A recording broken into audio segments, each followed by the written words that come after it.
Yeah. All right. Everybody's ready for this Friday morning? Good. Orders of the day. Ordre du jour, Government Bills Commons, resuming consideration at second reading of Bill C-20, Public Complaints and Review Commission Act. And I think the next up is the Parliamentary Secretary to the Minister of Veterans Affairs and the Associate Minister of National Defence.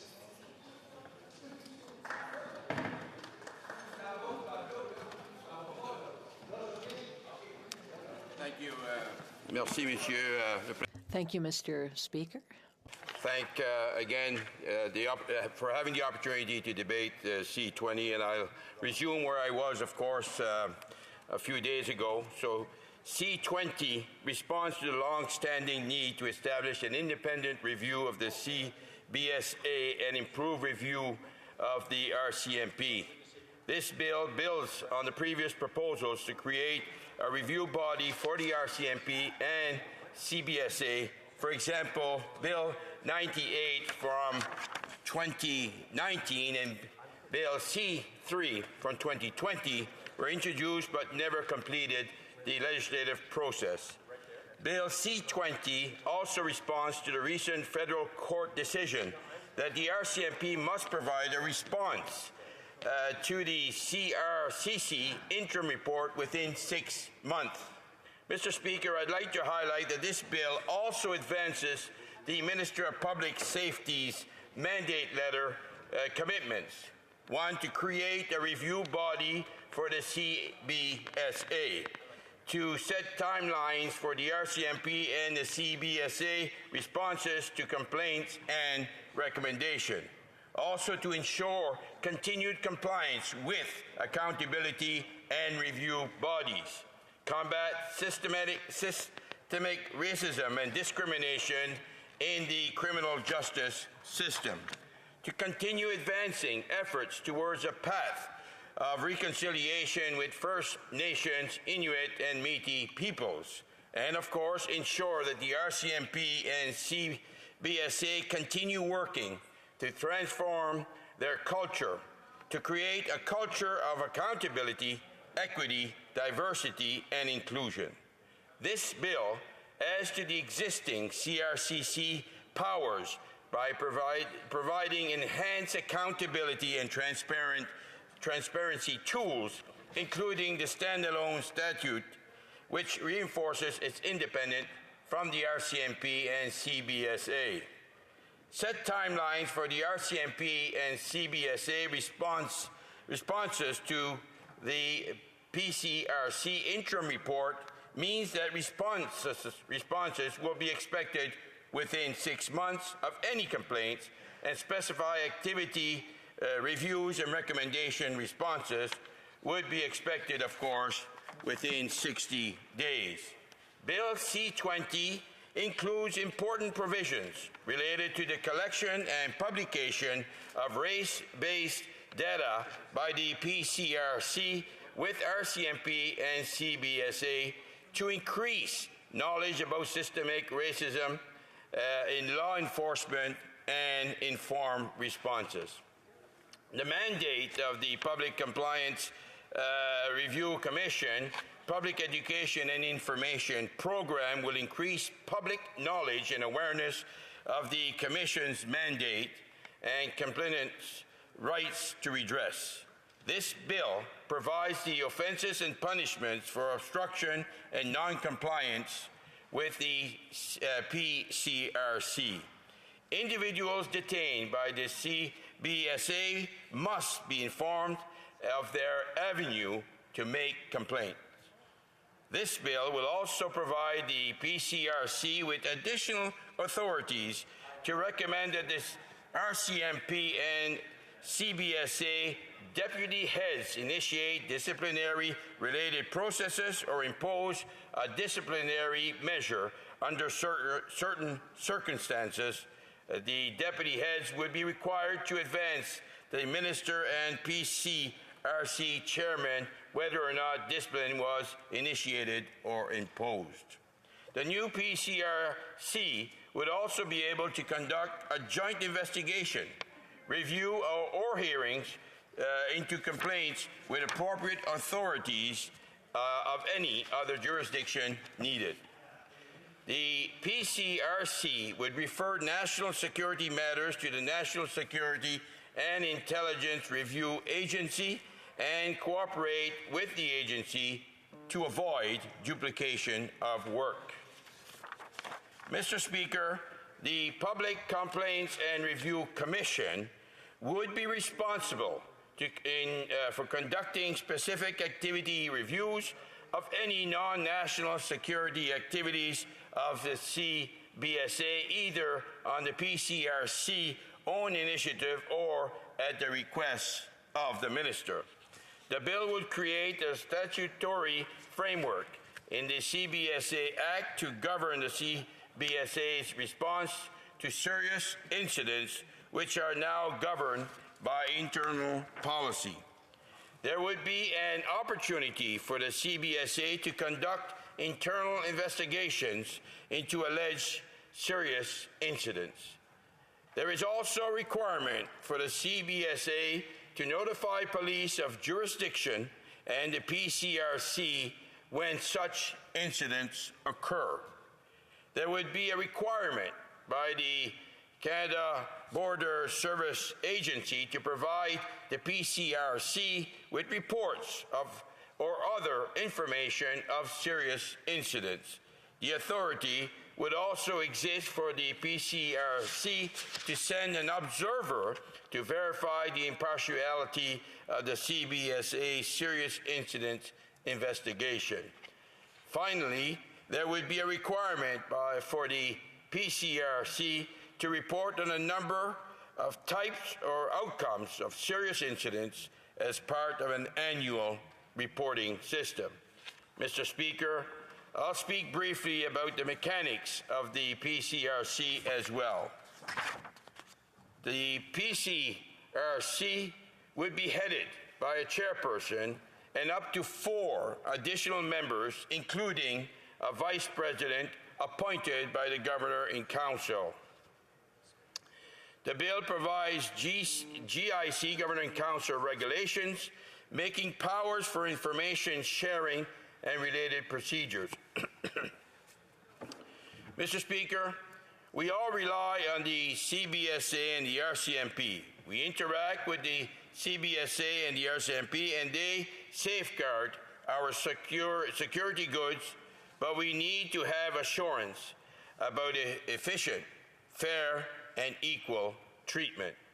Mr. Speaker, Bill C-20 is a major step forward for Canada, with an enhanced review body and assurance of consistent, fair, and equal treatment when Canadians interact with the Canada Border Service Agency, or the RCMP.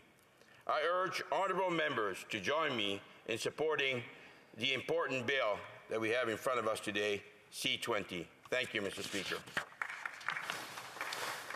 There you go. Questions and comments. Question commentaire. L'honorable député. The member for Abitibi. Timiskaming. Thank you, Mr. Speaker, and thank you to my honourable colleague for his speech on Bill C-20. I think changes are in order because this would be positive for the population. For instance, at the beginning of January 2020, the Privacy Commissioner of Canada had found significant gaps in listening in on travelers, and I'm wondering what kind of solutions Bill C-20 would present. Apologies, I got the member's writing name wrong. The Parliamentary Secretary. Thank you, to Mr. Speaker, and thank you to my colleague for her question, which is very important. In fact, Mr. Speaker, I would like to underscore that at second reading, questions will be asked, and I am convinced that at committee, amendments will be added and debated, and decisions taken based on study, and then the bill will come back to the House. So it's an open and transparent process for C-20. Questions and comments? Minister Burnaby. Thanks very much, Mr. Speaker, and I always appreciate hearing from my friend and colleague. But there are two important questions that I think Canadians need answers to. First off, the previous iteration of this bill to enhance the Public Complaints and Review Commission was tabled in this House without consultation from unions and the Labour, for example, the Customs and Immigration Union. Then, of course, as you recall, Mr. Speaker, the Prime Minister called an unneeded and unwanted election in the full pandemic because he was hoping to get a majority, which Canadians did not give to him. So I wanted to ask my colleague, first off, if there have been full consultations with the Customs and Immigration Union and other unions that are impacted by this. And then secondly, it's a question of resources. As you know, Mr. Speaker, we've seen this government simply refuse to provide resources in a whole range of critical areas, not for the banks. The banks get whatever money they want, $750 billion in liquidity supports. But at the border, we've seen starvation. And that has meant, of course, an influx of illegal weapons. Can the government assure us that this time they'll actually put resources in place so that the Public Complaints and Review Commission can actually do all of the functions that are attributed to it in this bill? The honourable member for Sackville, Preston, Chesapeake. Thank you, Mr. Speaker, and I want to thank again my colleague for his question, a very important question. As he well knows, consultation is a key area, and we have done some consultation. Have we done all the consultation? I can't confirm that today, but what I can tell you is that when we bring this to committee, we'll hear even more witnesses, experts in the field, which will provide more information so that we can have those discussions to bring it back to the House, and then we can make the necessary changes if they are required at that time. So consultation continues. This is only second reading, Mr. Speaker. The honourable questions and comments. The honourable member for Barrie, Springwater, Oromo-Dante. Thank you, Mr. Speaker, and thank you for the words this morning from my member opposite. I sit on public safety, so I'll be looking to see if that consultation was done, and we'll be making sure this does come through as a good bill, because we are in favor of this as a start. But I did just want to mention that this bill has been brought up twice before, Mr. Speaker, and unfortunately it didn't make it through. It died both times.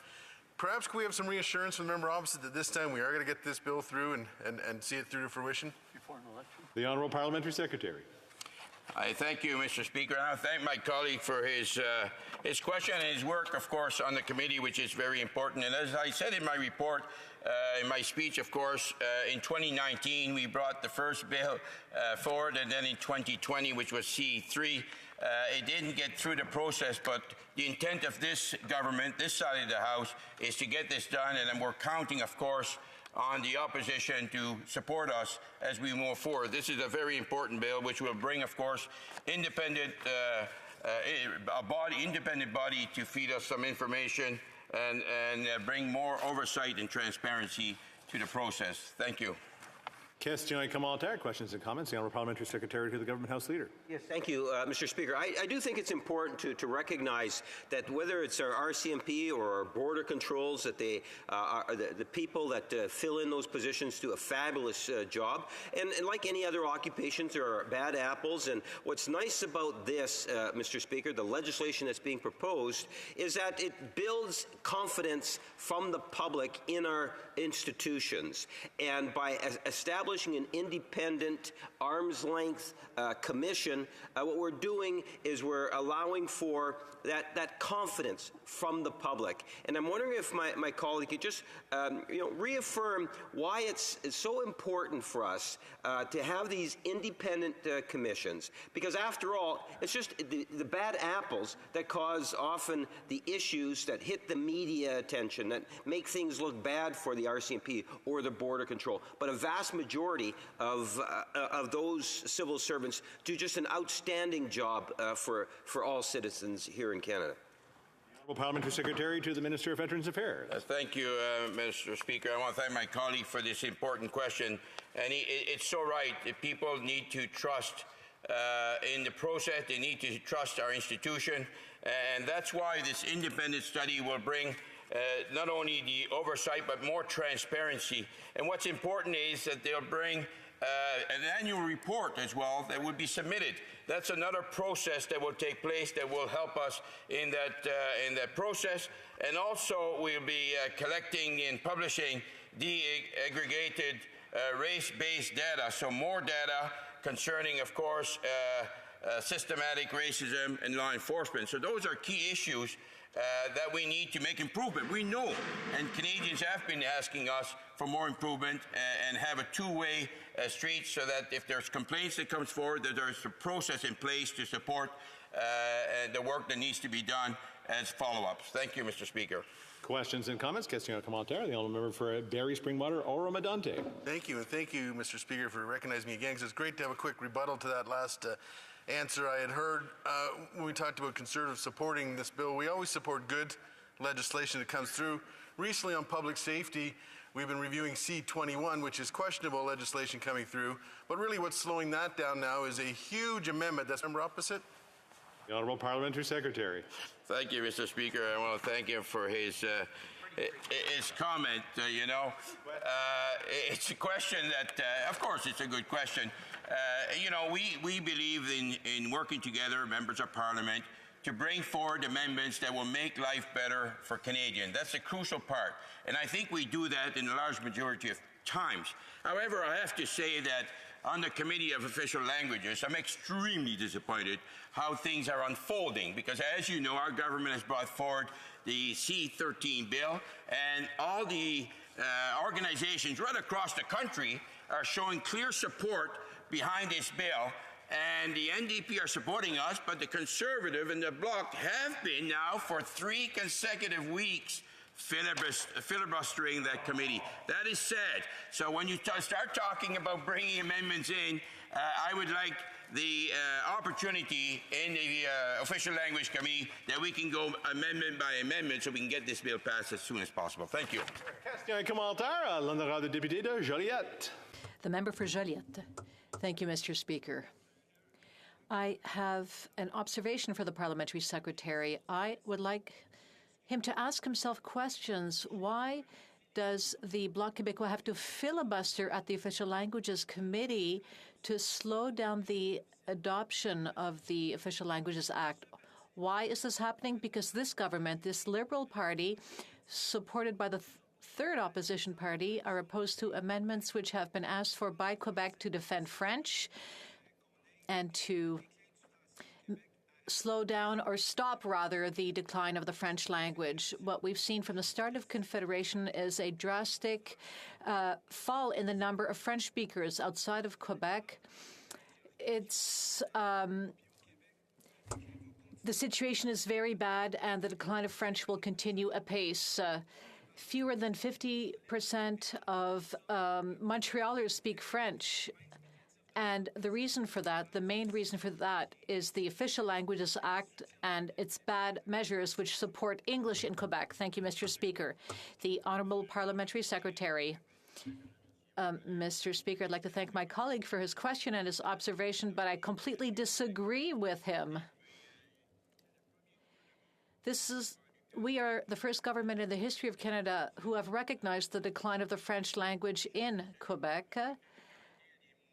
And we are looking at ways and productive measures to strengthen the French language. But the government of Quebec is responsible for immigration, partly. So it is up to the government of Quebec to make sure that they bring in more French-speaking immigrants from around the world in order to increase the number of French speakers in Quebec, as we are in the process of doing throughout Canada in minority French language communities. I believe the 5-hour mark, so now we're into 10-minute speeches with 5-minute questions and answers. So just to say that's where we are in the process. The honourable member for Hamilton Centre. Thank you, Mr. Speaker. And while we've heard in the previous interventions lots of people sharing their displeasure and some of the challenges that they face at committee, I am rising to support this at second reading, this Bill C-20, which replaces the Civilian Review and Complaints Commission for the RCMP and establishes a standalone commission. The Public's Complaints and Review Commission for both the RCMP and the CBSA because as we know, the CBSA is the only major law enforcement agency in Canada without an independent review mechanism for the bulk of their activity. Now, there's been this major gap which hasn't been addressed despite calls from the NDP dating back to Harper. So it's our hopes that Bill C-20 will provide the type of accountability and increase the public trust at the border and provide an independent dispute mechanism that may be used by CBSA officials as well. We heard comments, Mr. Speaker, about how sometimes when things get committees, they have material departures from perhaps the initial spirit of the bill. I happen to believe, Mr. Speaker, that committee is precisely the place where both the opposition and the government get a chance to reflect on feedback from committee and perhaps improve upon bills to shore up some of the gaps that might have been identified. And I want to speak specifically for a moment to the good work of the Standing Committee on Public Safety and National Security, who in the 43rd Parliament had a report entitled Systemic Racism in Policing in Canada.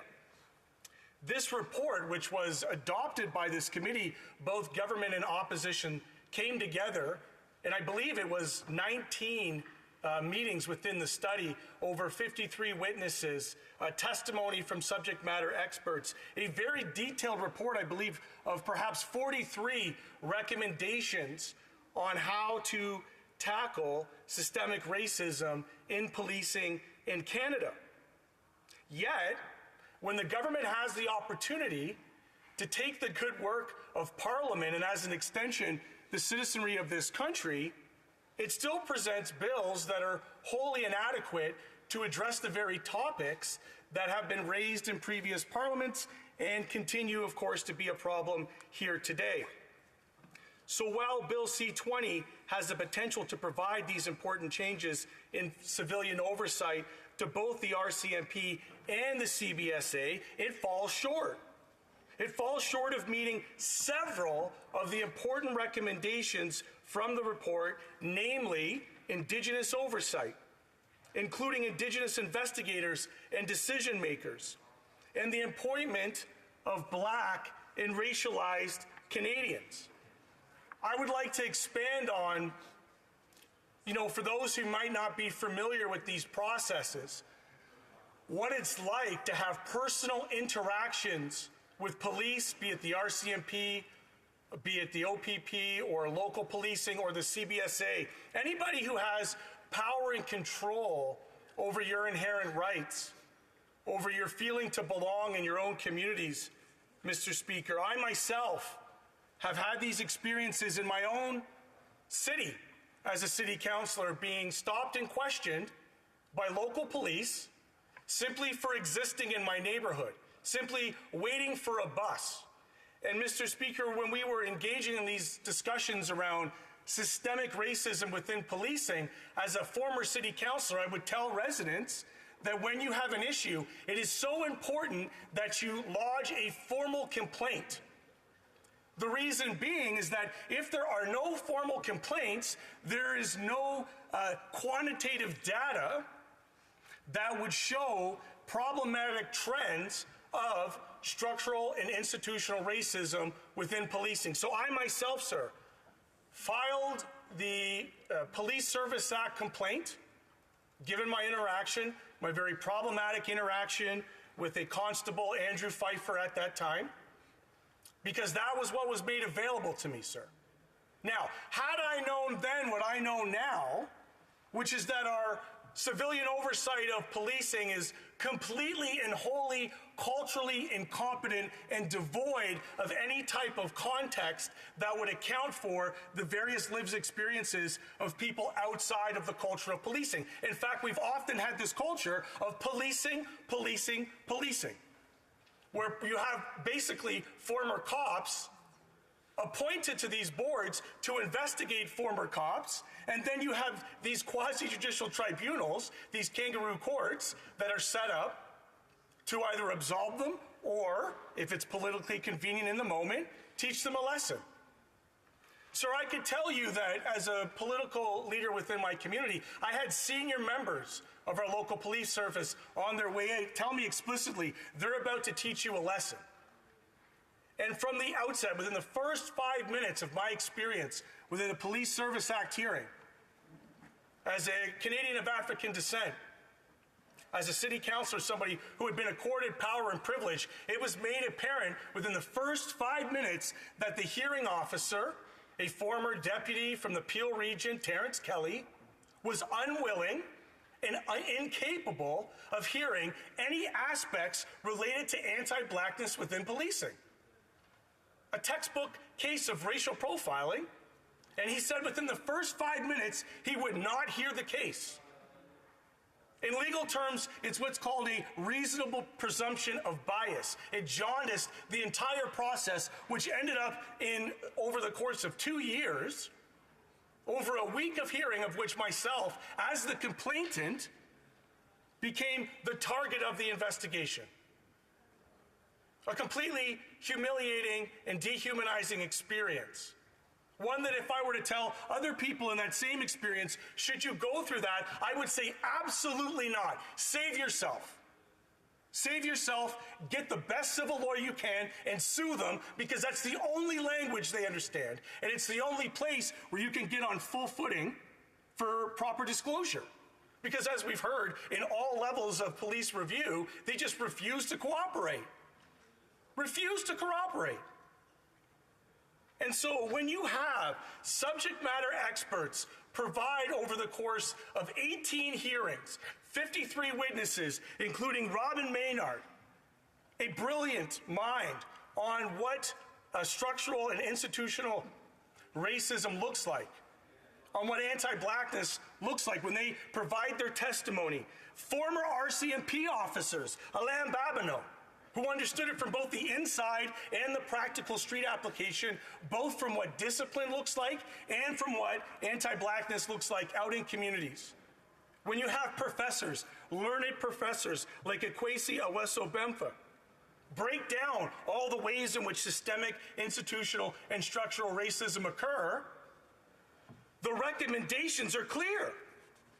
The recommendations that have been obviously omitted by this government, who had the opportunity to address these issues. Mr. Speaker, we have a liberal government who likes to speak the language of identity politics without any commitment to justice. They'll go out at Black Lives Matter, they'll take a knee, they'll say all the right things, but when it comes down to actually providing legislation that all members of Parliament in that committee supported, they refuse. Namely, that the government ensure that the Civilian Review and Complaints Commission of the RCMP allows for meaningful and engaged Indigenous participation and holds the RCMP accountable for wrongful, negligent, reckless, or discriminatory behavior towards Indigenous people.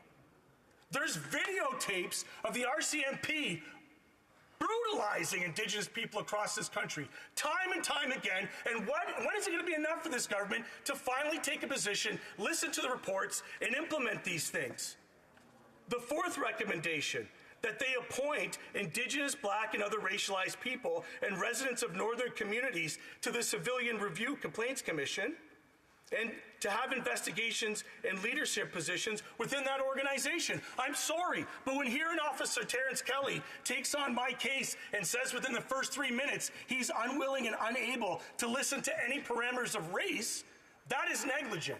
That is discriminatory and only further serves to uphold the institutional, structural, and systemic racism within policing. Mr. Speaker, in my final closing remarks, I call on this government to do better by people in this country, to listen to the work of this House when it comes together in a nonpartisan way to address these issues, and to cease and to stop bringing back these empty and shallow bills devoid of any of the things that they purport to be standing for within our communities, and with specificity to listen to the voices of Black, Indigenous, and racialized people within this country, Mr. Speaker. Thank you. Questions and comments? Question commentaire. The honourable member for Fredericton. Thank you, Mr. Speaker, and I sincerely want to thank the member for Hamilton Centre for that intervention this morning. His voice is so important in this House, and I would just like to give him the opportunity to speak to some of the amendments he'd like to put forward at committee. Thank you. Honourable member for Hamilton Centre. I appreciate the opportunity. 43 recommendations came from the report on systemic racism in policing in Canada. And I would say, I would even go further, Mr. Speaker, that the recent events within the context of the occupation, the convoy, what we witnessed in, in Nova Scotia, I think that right now there is a lack of trust. There's an erosion of trust within our institution of policing. This report, this good work of 18 meetings and 53 witnesses and 43 recommendations. It blows my mind, Mr. Speaker, that this government will set aside the good work of Parliament that's already been done and provide incomplete legislation. So that's what we're calling on them to do, to listen to the recommendations that are contained within the report on systemic racism, which is informed by subject matter experts across the country. And at committee, I implore them to address these things and make sure it's included, because if it comes back to this House and it's not included, there's definitely going to be a problem. Questions and comments? Question commentaire. The honourable member for Langley Aldergrove. Thank you, Mr. Speaker, and I would like to thank the member for Hamilton Centre for his impassioned speech on Bill C-20. The Public Safety Committee report that he referred to, racism within the RCMP, made a number of recommendations, as he highlighted, about Indigenous policing. And I wonder if you could perhaps expand his thinking on that a little bit. The report made recommendations about Indigenous policing not only on reserve but off reserve, and I wonder if he would have some comments about that.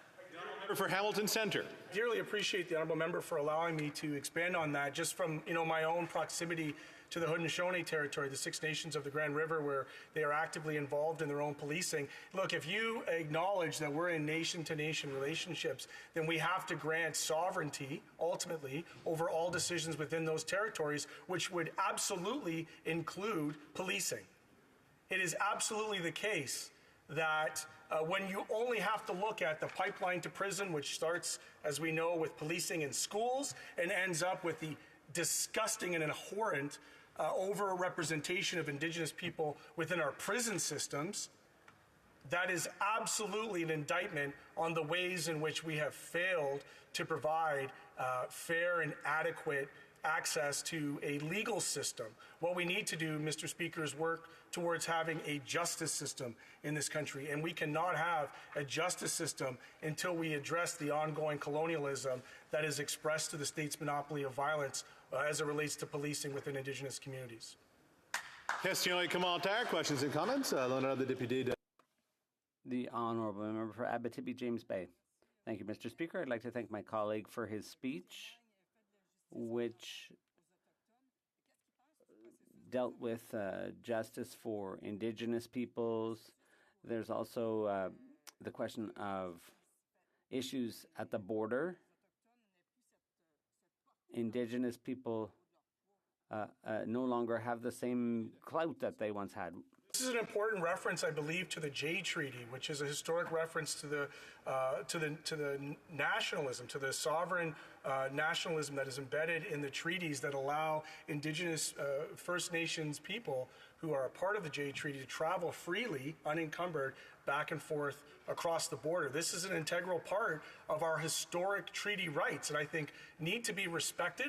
I would suggest that within the recommendations, this is a very important point brought up by the honourable member from the bloc, that we also invite experts on the Jay Treaty to come, because part of the understanding of cultural competency and legal, not just moral duties, but a legal duty to understand the implications of treaties and treaty-based systems, nation to nations to nations, would include the CBSA having a full and clear training process on the Jay Treaty, so that those that have those inherent rights when they arrive at the borders, that they're not criminalized or vilified or pulled into secondary, so that they have to go ahead and explain what their rights are in terms of constitutional protections under the Jay Treaty. Resuming debate, reprise du débat. The Honourable Parliamentary Secretary to the Minister of Transport. Thank you, Mr. Speaker. I rise today to speak to Bill C-20, an act establishing the Public Complaints and Review Commission and amending certain acts and statutory instruments. Canadians must have confidence in the agencies tasked with keeping them safe.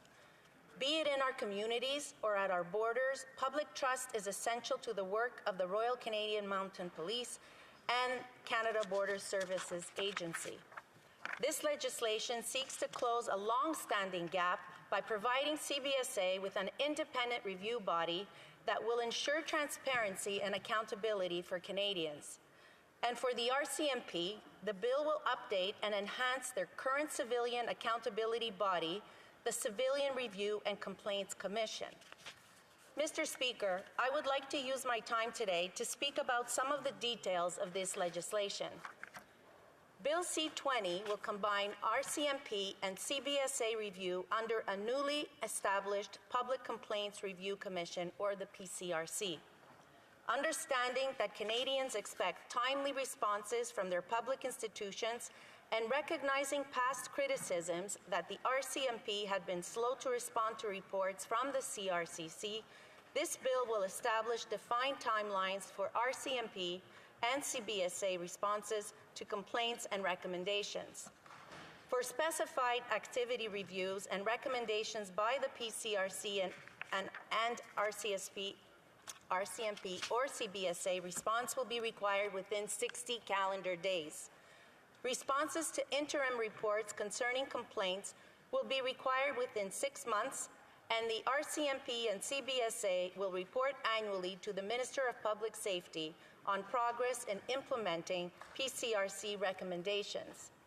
But establishing strict reporting standards is just one component of this legislation.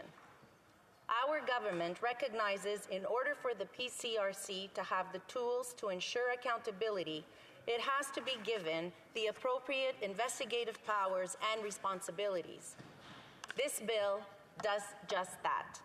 It establishes a robust mandate for the PCRC by giving it the ability to conduct specified activity reviews on its own initiative or at the request of the Minister of any non-national security activities of the RCMP or CBSA.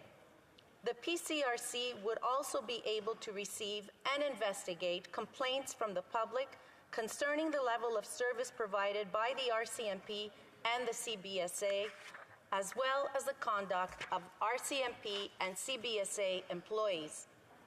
The findings of these investigations, along with any recommendations, would be reported to either the RCMP or CBSA and to the Minister. In addition, the PCRC would be able to recommend that the RCMP and the CBSA deputy heads initiate disciplinary-related processes or impose a disciplinary measure under certain circumstances. Conduct a joint investigation, review, or hearing into complaints with appropriate authorities of any other jurisdiction when needed. Refer national security matters to the National Security and Intelligence Review Agency and cooperate with NSIRA to avoid duplication of work. Have access to any information relevant to the review or complaint that the RCMP and the CBSA possess. Mr. Speaker, another key aspect of this legislation is ensuring that the RCMP and CBSA continue their work to transform their cultures by enhancing accountability. This contributes to our government's efforts to combat systemic racism and discrimination in the criminal justice system and continue advancing efforts towards a path of reconciliation with First Nations, Inuit, and Métis peoples. Under this bill, the PCRC would be required to collect and publish disaggregated race-based data in consultation with the RCMP and the CBSA to increase knowledge about systemic racism in law enforcement and inform solutions to better respond to it. Canadians have made it clear that addressing systemic racism in law enforcement is an urgent priority. This includes work done by the Standing Committee on Public Safety and National Security, which culminated in the report entitled Systemic Racism in Policing in Canada. Our government understands that collecting and publishing race-based data on complainants is one way that knowledge gaps around systemic racism would be filled. I'm pleased to say this bill responds to the committee's recommendation that the government clarify and strengthen the mandate, independence, and efficacy of the CRCC. In addition, Bill C-20 directs the PCRC to implement public education and information programs to increase knowledge and awareness of the new Commission's mandate. With increased public information and engagement through such mechanisms, the bill aims to earn the trust of Indigenous, Black, and all racialized Canadians. To support this very important initiative, our government is investing $112.3 million over 6 years and $19.4 million per year ongoing to establish the PCRC and to ensure it is properly funded to do its job. Mr. Speaker, this is a vital piece of legislation and one that I think we can all agree is long overdue. It is a major step forward for accountability and transparency both within the RCMP and the CBSA. By providing robust and effective review, we will be ensuring that our border services and national law enforcement agency remain world-class and that they are worthy of the trust of Canadians. I urge honourable members to join me in supporting this important bill. Thank you, Mr. Speaker. Questions and comments? Questions et commentaires. The honourable member for Langley-Aldergrove. Well, thank you, Mr. Speaker, and I would like to thank the member for Vimy for her thoughtful comments on Bill C-20. My question relates to funding for the CBSA. I hear from, and we heard at committee from members working for the CBSA that they are understaffed, under a great deal of pressure. So it's one thing to hold them accountable with the Public Complaints Commission, but it's quite another for Parliament to support them so that they can do their job adequately. I wonder if the member would have comments about that. Member for Vimy. I'd like to thank my honourable member for this very important question. As we have said time and time again, Canadians must have confidence in our law enforcement agencies, which begins by building public trust. And one way to do that is to ensure that we have adequate funding. And this is why I believe we have put in the budget extra funding for the CBSA. The CBSA is a very important agency, very important to help to keep our Canadians feel safe and secure. And on this side of the House, Mr. Speaker, we will always make sure that the CBSA has the appropriate resources to deliver on their mandate. Question et commentaire. L'honorable député de Saint-Jean. Merci, Monsieur le Président. Thank you, Mr. Speaker. And I'd like to thank my colleague for her speech. I'd like to hear what she has to say about the follow-up to the bill. It's good to have a good bill that sets up a complaint mechanism, but it must be well known by the public. There's a parallel with compensating people who have been victims of sexual misconduct in the Army. We recently found out that very few people, especially Francophones, had access to that compensation because it was not well announced. Is there going to be advertising or announcements regarding the Complaints Commission after the bill is passed to make sure that the public is aware of it? The Parliamentary Secretary to the Minister of Transport. Thank you very much for your question, my dear colleague. That is an important question. Our goal is to have more transparency and credibility for all agencies. We will be publishing a report immediately after the bill passes, and again, that will be an opportunity to provide more information, but the goal is to publish a report at committee level so that all Canadians may be aware of it. Questions and comments? I'd like to thank the member for her intervention. I do have a two-part question. Given that there's been an acknowledgement of systemic racism, both by this government as well as the Standing Committee, it is a shock to me that there's not more mention about the need to address systemic racism. So the first part of my question is, should the commissioners not include representation from the BIPOC community? And second part, when the commission is doing its work, isn't it important that the commissioners should have culturally competency training as well as trauma-informed training so that they can ensure better understanding of the BIPOC community? The Honourable Parliamentary Secretary. To thank my honourable colleague for that important question. Mr. Speaker, as we have always said, this government always ensures to be in consultation with our Indigenous peoples to make sure that all of their worries and everything that preoccupies their communities, and that they are always heard and well served. I would ask the honourable member that if she has specific recommendations that she would like to see, what more we can be doing to engage our Indigenous communities, I welcome to have that conversation with her. Questions and comments? The Honourable Member for Kitchener Centre. Thank you, Mr. Speaker. I think words really matter in this place. The Parliamentary Secretary just referred to our Indigenous people. Indigenous people do not belong to anyone in this country. I wonder if she could restate her response to the member for Nunavut, specifically with respect to the call we heard from the member for Hamilton Centre, to ensure that there are Indigenous people on the oversight body. Does she not agree that this recommendation number 4 from the report previously mentioned should be in this bill? The Honourable Member for Vimy. Thank you, Mr. Speaker, and thank you to my colleague for that correction. I really appreciate you pointing that out. In no way did I mean to disrespect the Indigenous peoples in Canada. And yes, Mr. Speaker, I do agree that there should be consultation with the Indigenous peoples to make sure that there is no gap in our bill. Thank you. Reprise du débat. Returning to debate, the Honourable Member for Flamborough-Glanbrook. Thank you, Mr. Speaker. And it's always an honour to rise in this House and speak on behalf of the people of Flamborough-Glanbrook. And certainly today on Bill C-20, which is an act establishing a Public Complaints and Review Commission. But if you will allow me, Mr. Speaker, to depart for a moment from the debate on C-20 and recognize that today is my parents' 56th wedding anniversary. And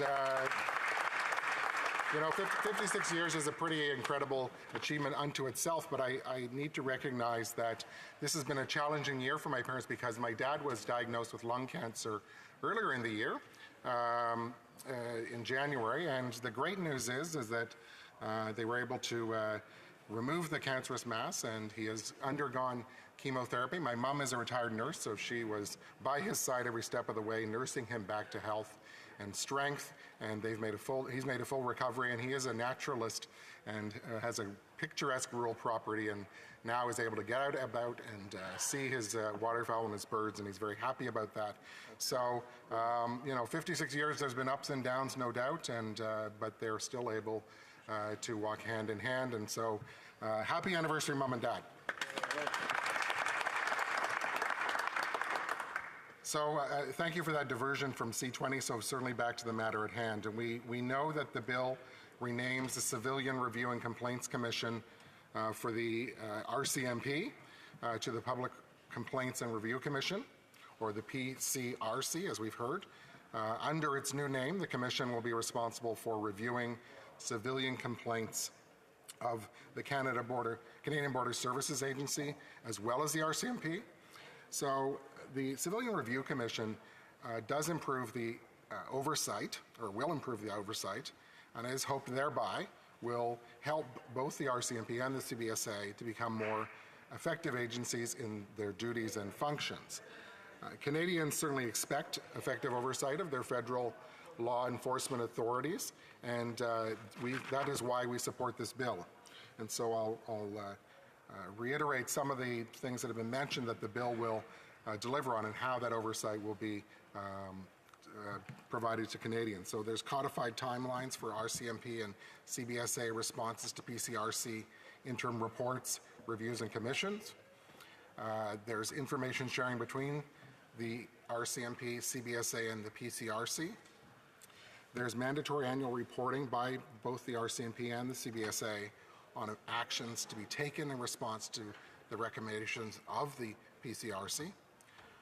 There is the race-based data, which has been referred to and discussed here, which is mandatory under Bill C-20, which provides some additional context. And of course, public education, as well as a statutory framework to govern CBSA responses to serious incidents. So, Mr. Speaker, all of this makes sense and should help improve the transparency that Canadians can expect from their public institutions. And in doing so, the effective operation of these law enforcement agencies. Certainly the RCMP is there to help ensure the safety of Canadians and to police our laws. And the CBSA is there to uphold the dignity of our borders and ensure that the CBSA is both properly resourced and equipped is an important part of doing that. We believe these oversight bodies will help accomplish this. We note that the government is planning to invest $122 million over 6 years and then an ongoing amount for the creation of this independent review complaints body. So we support all that. We do, Mr. Speaker, wonder why it has taken so long to fulfill this original campaign promise from 2015. However, we do know as well that Liberal inaction, delay, and misaligned priorities are certainly something that is not new to Canadians.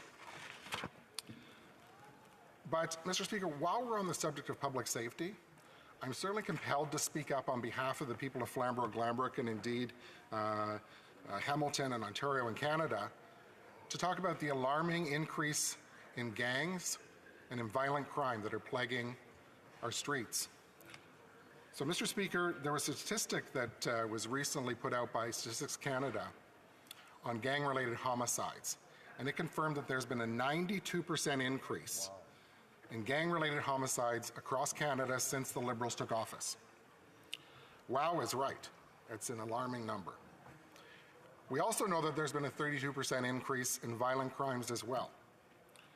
So these are startling numbers on their own. But what's even more horrifying is to imagine the faces of the victims, the women, the children, the seniors living in our community that are impacted by the notion that this increase in gang violence is out there, the increase in violent crime.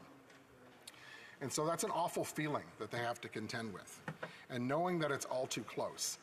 The communities that I represent are part of the Greater Toronto and Hamilton area. And so we feel that increase in gang activity in the GTA and all around us. And we see the headlines, and we hear the stories, and we see the bloody images in the news. And so we know that our communities are not immune. We've seen that increase in home invasions, we've seen increase in shootings, and more. In fact, there was a very bloody shooting in broad daylight of a notorious mob boss on the driveway of a home in Waterdown, a community in my riding, which is adjacent to Burlington. And you know, this is a community of 15,000 people. And in broad daylight, there's a gunning down of this mob boss. That made national and international news. We know as well that there's been a surge in violent crime in the Niagara region as well. The police there have spoken about that, and the statistics that were recently reported bear that out. And I would submit that all of this is because of the government's soft-on-crime approach.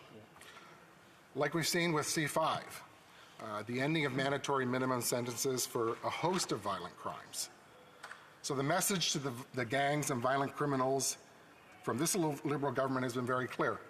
If you do the crime, you won't do the time. You might do some house arrest. But we're talking about very serious crimes like rape and assaults and stabbings and drive-by shootings, gun violence. So it's no wonder that I'm hearing more and more from constituents about the crime that's happening in the community and what's happening all around us. Mr. Speaker, the homicide report that Statistics Canada put out that I referred to noted that 2021 was the largest year ever for gang-related murder, the highest rate ever recorded in Canada. That's quite alarming. Homicides overall are up 3% since 2020, so year over year. And it's the largest national homicide rate since 2005, which means that the 7 years of Liberal soft-on-crime policy have done all of the work of the previous Conservative government, which left our streets much safer. In my home city of Hamilton, the homicide rate is above both the national average and the Ontario average, at a rate of 2.57 per 100,000 people. And this is a consequence of this increasing gang violence. The police in neighboring Niagara region estimated there are 32 gangs operating in the region, primarily operating between the GTA and Niagara and Hamilton and in all the surrounding areas. And the police there say that as a result of this, we're seeing increases in drug trafficking, human trafficking, robberies, home invasions, and shooting incidents. Mr. Speaker, in concluding my remarks on Bill C-20, the bill itself and the necessary oversight it creates for the RCMP and CBSA are good in our view, although a long time in coming. But in the wider context of the state of public safety in Canada, the situation is getting worse. The communities in my riding and across Canada are far less safe. Gangs and violent crime are accelerating at an alarming pace. It is a very real daily worry for far too many Canadians. 7 years of Liberal soft-on-crime policies have taken their toll. And Mr. Speaker, Canadians can count on a new Conservative government after the next election to turn this around, reverse these horrifying crime statistics and trends, and make our communities safe once again. Thank you. Now, I believe we have time for at least one set of interactions. The honourable member, questions and comments. The honourable member for Calgary Skyview. Thank you, Mr. Speaker. I want to thank the honourable member for his speech and comments, and I'm wondering if the honourable member could comment on, in the province of Alberta, we saw the Conservative provincial government cut and gut funding to local municipal police services. And I'd like to know if the member supports the Conservative measures of cutting funding and taking revenues from municipalities who are trying to make their communities safer. The honourable member for Flamborough-Glanbrook. Thank you to my colleague from Calgary for that question. We're here debating federal legislation, and I've cited a number of statistics put out by Citizens Canada on a federal level that have seen an increase in gang violence, an increase in violent crime, and that is what's impacting our communities. And I can assure you that I can assure the honourable member that a Conservative government will reverse that trend, make those investments, and make our streets safe again. Thank you. I think we'd have time for one more question and comment. Question et commentaire. The Honourable Parliamentary Secretary to the Government House Leader. Mr. Speaker, I would look at Bill C-20 as very much so a progressive legislation that is, in fact, bringing forward a higher sense of accountability to an area that hasn't really had it before, and that's the Canada Border Control with the Independent Commission. Not only will it be dealing with RCMP, but also the Border Control officers at the same time. I wonder if my colleague could provide his thoughts in terms of the importance of bringing in both agencies under one commission. Member for Flamborough-Glanbrook. Thank you to the Parliamentary Secretary for that question, and I think that that's one of the things that we support is bringing in both of those agencies, and my understanding is that that's the first time they've been brought together. Our borders are, as has been noted in debate of this piece of legislation, are extremely important. They're extremely important, certainly in my community. We're not far from the Canada-U.S. border on a very large international trade corridor, and so welcome anything that's going to make the CBSA more effective and certainly more accountable. Thank you. When we return to C-20 after routine proceedings, the member will have about 2.5 minutes of questions and answers, questions and comments when that time comes. Statements by members, déclaration de député, the honourable member for Hamilton East, Stony Creek. Thank you, Mr. Speaker. It's absolutely imperative that all levels of government make strategic investments in the affordable housing sector to assist those that need it most. Our government's historic $72 billion national housing strategy provides supports to co-ops, nonprofits, and municipalities. programs that provide emergency shelter and housing to thousands of our most vulnerable Canadians. Mr. Speaker, we can't do it alone. We need all provinces and territories to provide the same type of investments, and unfortunately here in the province of Ontario, Premier Ford has adopted the same approach to the affordable housing file as the Leader of the Opposition and the former Prime Minister Harper.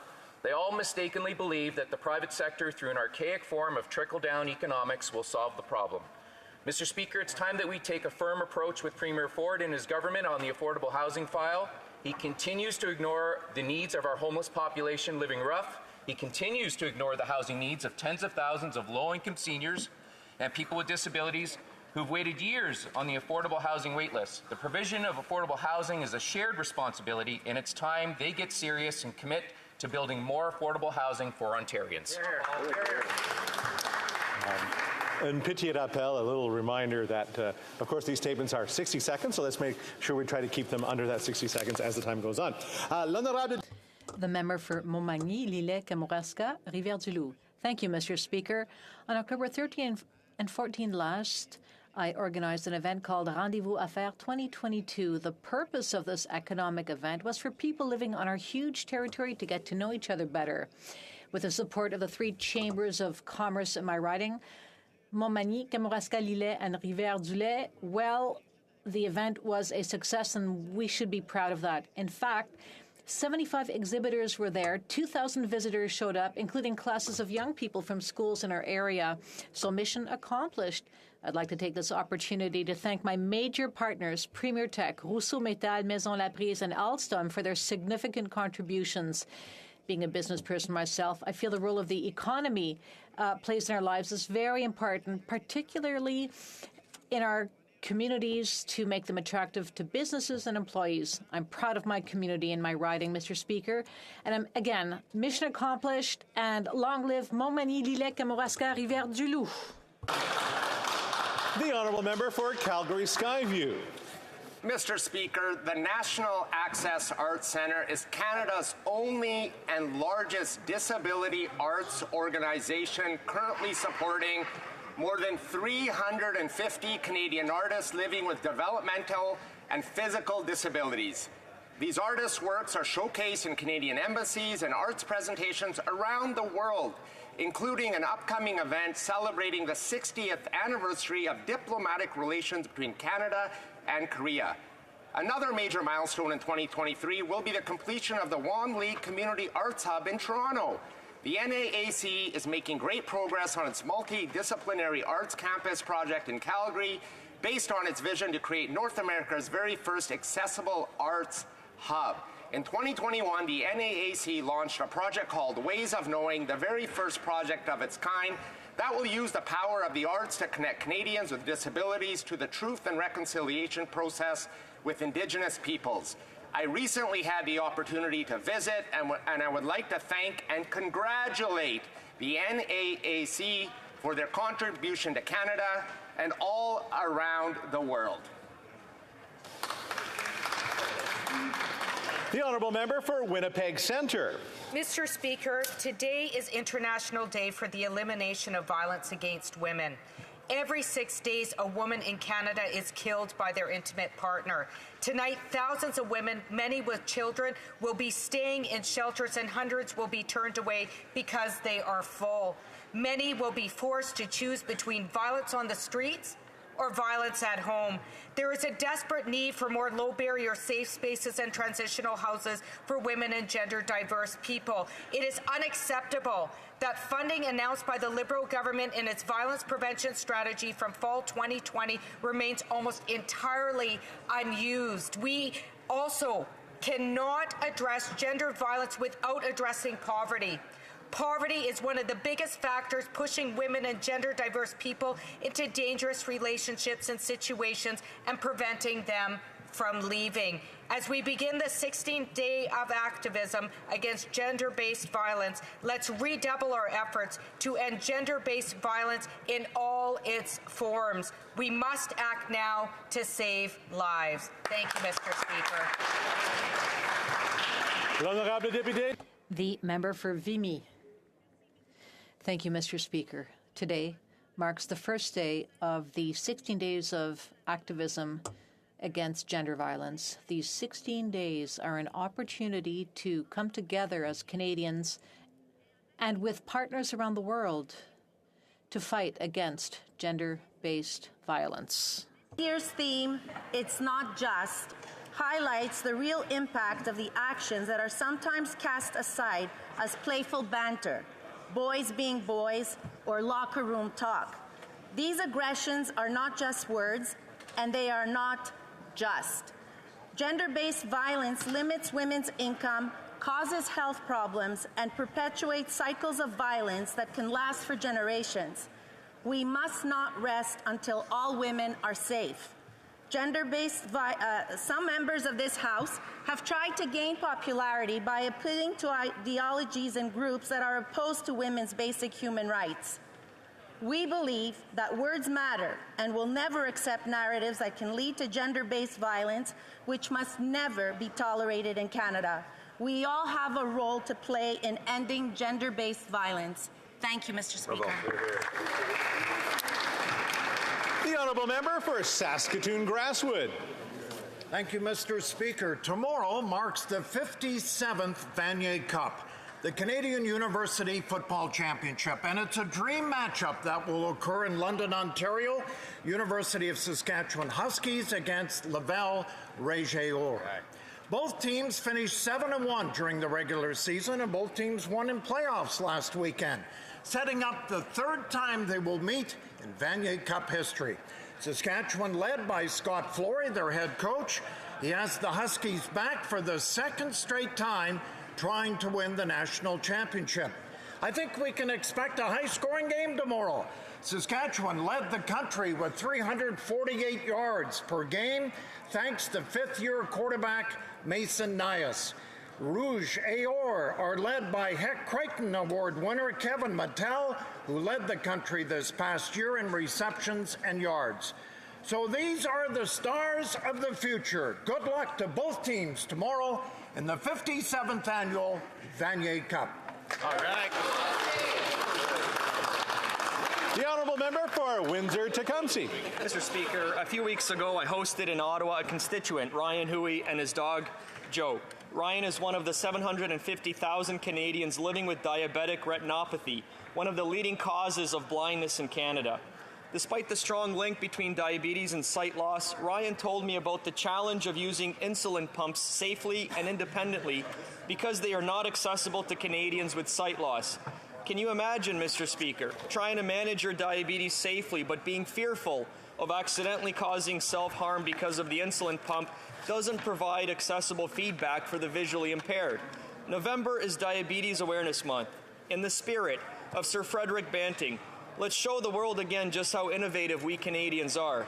Let's work together with manufacturers of insulin pumps to make sure they're accessible to people with diabetes and sight loss here in Canada and around the world. Thank you, Mr. Speaker.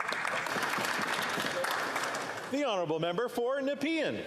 Mr. Speaker, I would like to recognize and thank Barhaven Food Cupboard for its service to our community. I wish we live in a society where there is no need for organizations like food banks or shelters. But the harsh reality is that dependency on food banks is increasing. The fact we have some working Canadians dependent on food banks should be a wake-up call. Increasing demand for food bank support means more work for the volunteers. Fortunately, we have many Canadians who generously give their time for the greater good of the community. On behalf of the residents of Nepean, I would like to recognize and thank the team at Barhaven Food Cupboard, led by its president, George MacDonald, for doing great work in supporting our community. Thank you, Mr. Speaker. The member for Louis Saint Laurent. Thank you, Mr. Speaker. Canada has lost one of its outstanding artists, the Honourable Jean Lapointe, a multi-talented artist. He was an entertainer, a comedian, a singer, an actor, an impersonator, a juggler, a magician. He had everything to make people happy. His career spanned more than 60 years. He appeared at venues small and large. You might remember Les Gérolas, a duo he formed with Jérôme Lemay. They also appeared on The Ed Sullivan Show and played at the Olympia in Paris. but he was also a man with a social conscience. Not everyone knew it. Rather, at the time, everybody knew about addiction, but nobody talked about it. But he was one of the first celebrities to talk about his addictions. He was a great man with great humility. And boy, did he ever touch many lives. The Maison Jean Lapointe will have saved hundreds, if not thousands of lives. Personally, I will always remember him as the extraordinary Maurice Duplessis in the Radio-Canada TV show of the same name. He was an extraordinary person, and the role he played was incredible. Now's not the time to repeat what he said about the Liberal Party, but seriously, Mr. Speaker, to his family and friends, our deepest condolences. The Honourable Member for Cape Breton-Canso. Mr. Speaker, November is Diabetes Awareness Month, a time for us to reflect upon the struggles of our fellow Canadians who live every day with the disease. There are over 3 million people in the country living with diabetes, which is why I'm proud to be part of a government that just last month, Mr. Speaker, introduced our nation's first ever framework for diabetes. Steps such as these will hopefully go a long way, Mr. Speaker, toward improving the lives of Canadians. Canadians like Jacob Ellsworth, an elementary school student in my riding of Cape Breton-Canso, who lives with type 1 diabetes. Mr. Speaker, like many his age, Jacob enjoys being active through sports like hockey, but unlike many people his age, Jacob and his family bravely cope with hurdles each and every day that no child, Mr. Speaker, should ever have to worry about. Jacob is an advocate, he's an inspiration, and a champion of his own expression, and I quote, "I have diabetes, but diabetes does not have me." Mr. Speaker, we must continue our action to make diabetes a more livable disease for Jacob and for all Canadians who are affected. Thank you. Bravo. The Honourable Member for King Vaughan. Mr. Speaker, seniors are the life of our country. These Liberals need to respect our seniors, show some compassion and understanding that with the cost of inflation and the tripling of the carbon tax, we will see more and more families struggle to survive. Daily, I continue to hear stories of struggling seniors forced into shelters because they cannot afford the cost of housing or their heating bills, forced to go to food banks because they cannot afford their groceries. Meanwhile, our Prime Minister stays in a hotel, $6,000 per night, while taxpayers pay the bill. There are seniors who are homeless or live in poverty, while he continues to live in luxury. High taxes from reckless spending by this Liberal government has made Canada a country that Canadians can no longer afford. This Liberal government must stop wasting money, stop the tax increases, and start putting the lives of Canadians ahead of their political agenda. Thank you.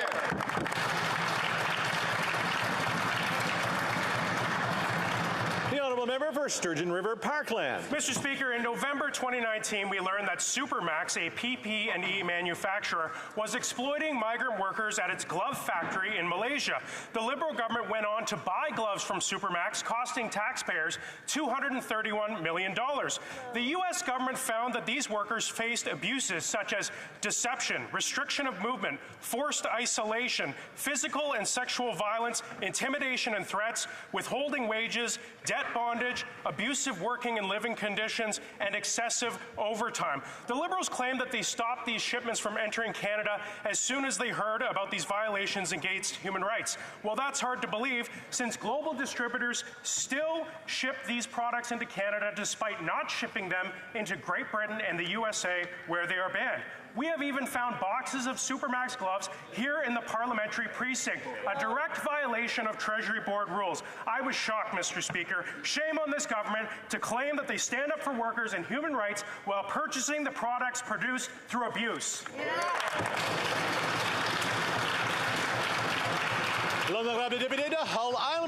The member for Hull-Aylmer. Mr. Speaker, in 2002, I worked as an assistant to a professor, and thanks to that, I met Giscard Alain Alexandre. He was one of my most brilliant students, and later on, during my first election campaign, he turned out to be our best campaign worker. So the student became the teacher since then. He has remained one of my closest friends. In his career, he served ministers and even the Prime Minister, and recently he jumped into the private sector. In his free time, he keeps on living his passion, which is to serve the public good. His work helps the Black community, especially in Montreal, where he was born, and helps them prosper. In the last year, he's been fighting cancer, and soon he will have to undergo significant treatment, surgery. I know that he will emerge stronger. I invite all MPs to join me in praying for him, praying that he will go through this difficult time and that he will then be able to help make Canada a better place. Thank you. The honourable member for Elmwood-Transcona. Mr. Speaker, today is the International Day for the Elimination of Violence Against Women and the first day of the 16 days of activism against gender-based violence. I call on the government to do more and to support organizations like the Elmwood Community Resource Centre that's been integral to the support of women, men, gender-diverse folks, and youth in our community. The centre's done a great job at recognizing their strength while addressing the impact of gender-based violence. In Canada in 2018, 44% of women self-reported experiencing some form of psychological, physical, or sexual abuse in the context of an intimate relationship. Unfortunately, we know the pandemic sadly only grew that number. We also know that of the 44% of women who self-reported, Indigenous women were 61% more likely to experience intimate partner violence. The government has to do more. Today and every day, paying lip service to the 231 calls for justice from the Missing and Murdered Indigenous Women and Girls report is simply unacceptable. The government must act on all of them. Delay costs lives.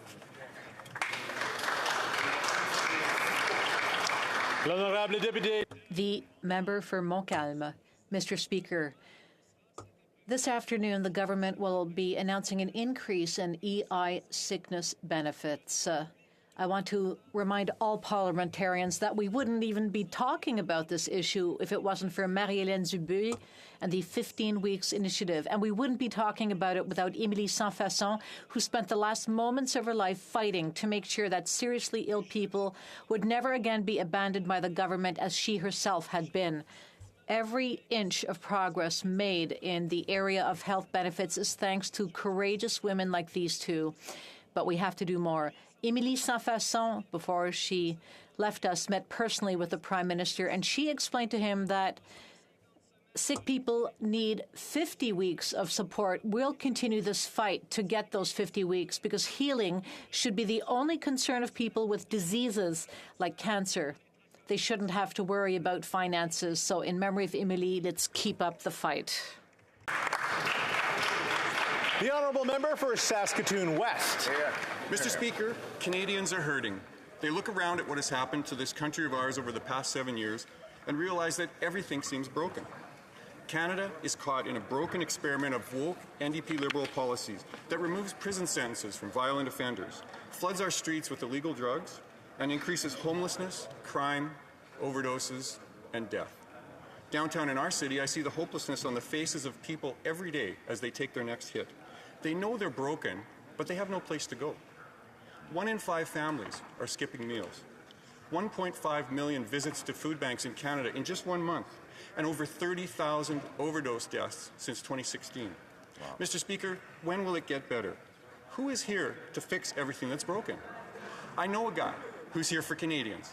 The leader of the Conservative Party has a plan to put Canadians back in charge of their lives.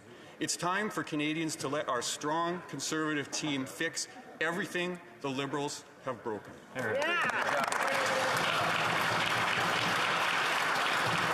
The honourable member for Kanata Carleton.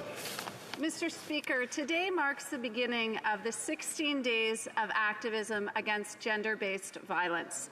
Since 2015, our government has taken action across the board to address gender-based violence, from strengthening the criminal code to creating dedicated housing for women and children escaping violence to our new National Action Plan and so much more.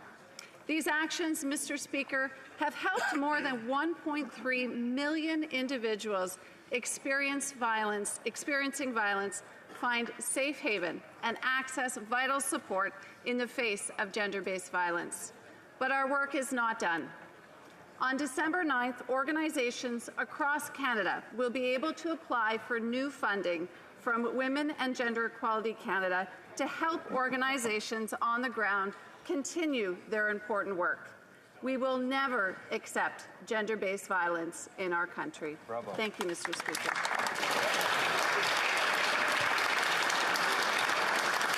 Oral questions. Question orale. The honourable member for Thornhill. Canada's Bank Governor Tiff Macklem confirmed that if the government reduced its deficit, we'd have lower inflation. Inflation now costs every Canadian $3,500 more every year. Yep. Again, his words, not ours. Now that we know that the Prime Minister's continued extravagant spending spree is the cause of it, will they give Canadians a fighting chance and stop their spending so that they can pay their bills? The Honourable Minister of Tourism, Associate Minister of Finance. Mr. Speaker, once upon a time, all members of this House respected Canada's institutions. Conservatives of that era must really be lamenting the state of their party today.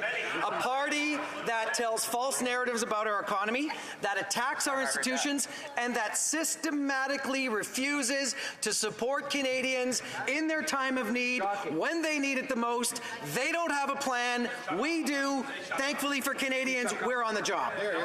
The Honourable Member for Thornhill. Mr. Speaker, this isn't story time, it's question period. right. The plan that he is talking about has driven 1.5 million Canadians into a food bank in a month. That's nothing to be proud of. Absolutely. To make matters worse, he believes that $3,500 a year more is not enough. They're reaching even deeper into the pockets of Canadians to pay for their plan to triple the carbon tax on gas, groceries, and home heating. They know the plan hasn't worked. Why push a costly, failed carbon tax on struggling Canadians? The Honourable Minister. Mr. Speaker, the story that the Conservatives don't want Canadians to be told is the fact that since 2015, not one, not three, not four, not five, but 6 times at a minimum, Mr. Speaker, this Conservative government has voted against tax reductions for Canadians. In 2015, when we reduced taxes on Canadian, the middle class, they voted against. When we reduced taxes on workers, how did they vote, Mr. Speaker? They voted against. Mr. Speaker, when we got the child care program in place, how did they vote against? They voted against, Mr. Speaker. And just last week,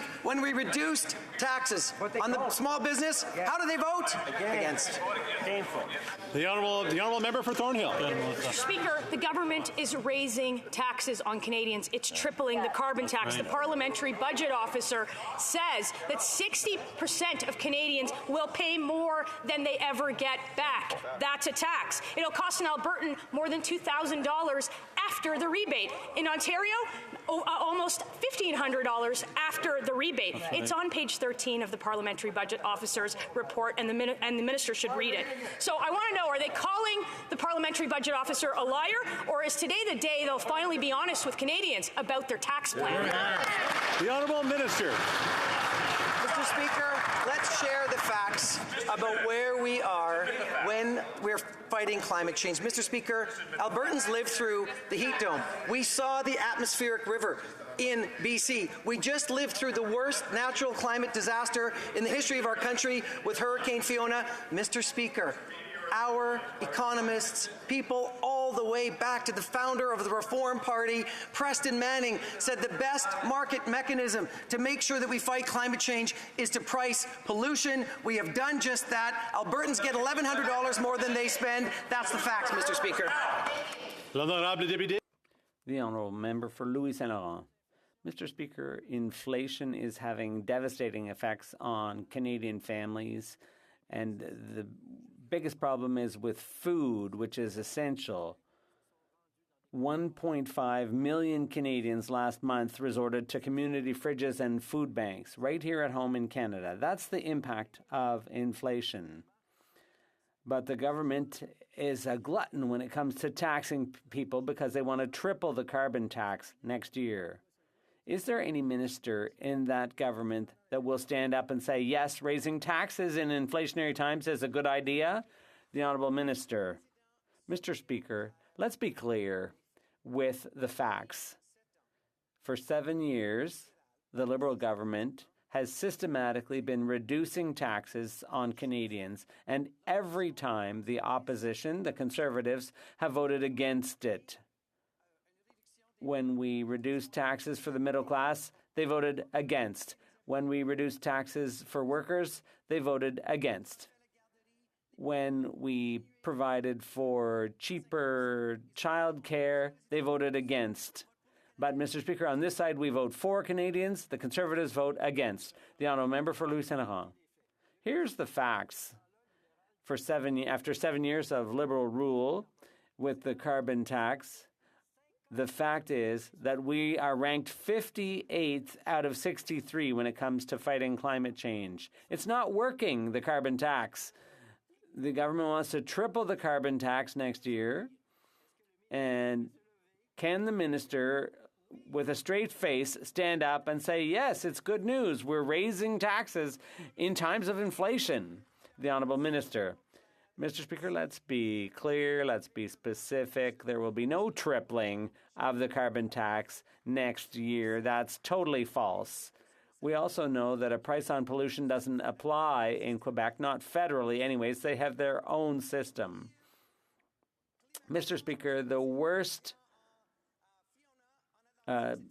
storm, Hurricane Fiona, in Canadian history was a recent disaster, and the best solution is putting a price on pollution, and that's what we did. All right. I mean, there's questions and answers happening, and I'm seeing great questions being answered and great answers being answered. But I see a lot of conversation going on, a lot of questions going on in the background. So let's just keep that background noise down a little bit, and we'll be able to hear the answers and the questions to make sure we're doing it right. The honourable member for Saint-Jean. Mr. Speaker, the Minister of Justice has just had his I am the law moment at the Rouleau Commission. He admitted that for the purposes of the Emergencies Act, the truck convoy was not a threat to national security, but he invoked the act anyway, interpreting it more broadly than its text, and despite advice to the contrary. In other words, he interpreted it the way that suited his purposes. Mr. Speaker, the minister is not just a minister, he's also the Attorney General, and he's invoked a law, not just any law, knowing the criteria hadn't been met. Does he realize what precedent he's just set? The Honourable Minister. Mr. Speaker, clearly we have a commission of inquiry that is hearing witnesses, and we're following the works of that. And we decided to participate in the hearings and in that process. Mr. Speaker, we invoked the Emergency Measures Act because there was a situation in Canada. It was necessary. We maintained that it was necessary, and we saw the results. The occupation ended. The honourable member for Saint-Jean. Mr. Speaker, the rule of law was created to protect us from arbitrariness, to ensure the law is applied uniformly, whether you like it or not, or who's targeted by the law. The minister's just opened the door to arbitrariness for all future governments. Does he realize that a Conservative leader could have used his argument the same way against Indigenous protesters during the Wet'suwet'en crisis? Does he realize he's absolving a Conservative leader, for example, from using it against environmentalists who might block an oil pipeline? Does he realize how dangerous this precedent is? The Honourable Minister. Mr. Speaker, with all due respect to my colleague, last winter, there was a situation that was unprecedented. The consequences that were visited on workers, on families, with a situation that was very complicated and very harsh. That is why the government took a very serious decision to invoke the Emergencies Act. Earlier this week, I provided my testimony to set out all the reasons for the decision we took. And we're very looking forward to seeing the final report of Justice Rouleau. Thank you. This week, London's Children's Hospital has seen an influx of kids as a result has had to delay surgeries. Parents are agonizing about care for their children. And today, months too late, the health minister announced no new solutions to address this crisis. His government walked away from meetings with provinces and did nothing for months as pharmacies ran out of children's medication. Why isn't the health of Canadian children a priority for this government? When will this government stop blaming everyone else and start taking this healthcare crisis for our kids seriously? The Honourable Parliamentary Secretary to the Minister of Health.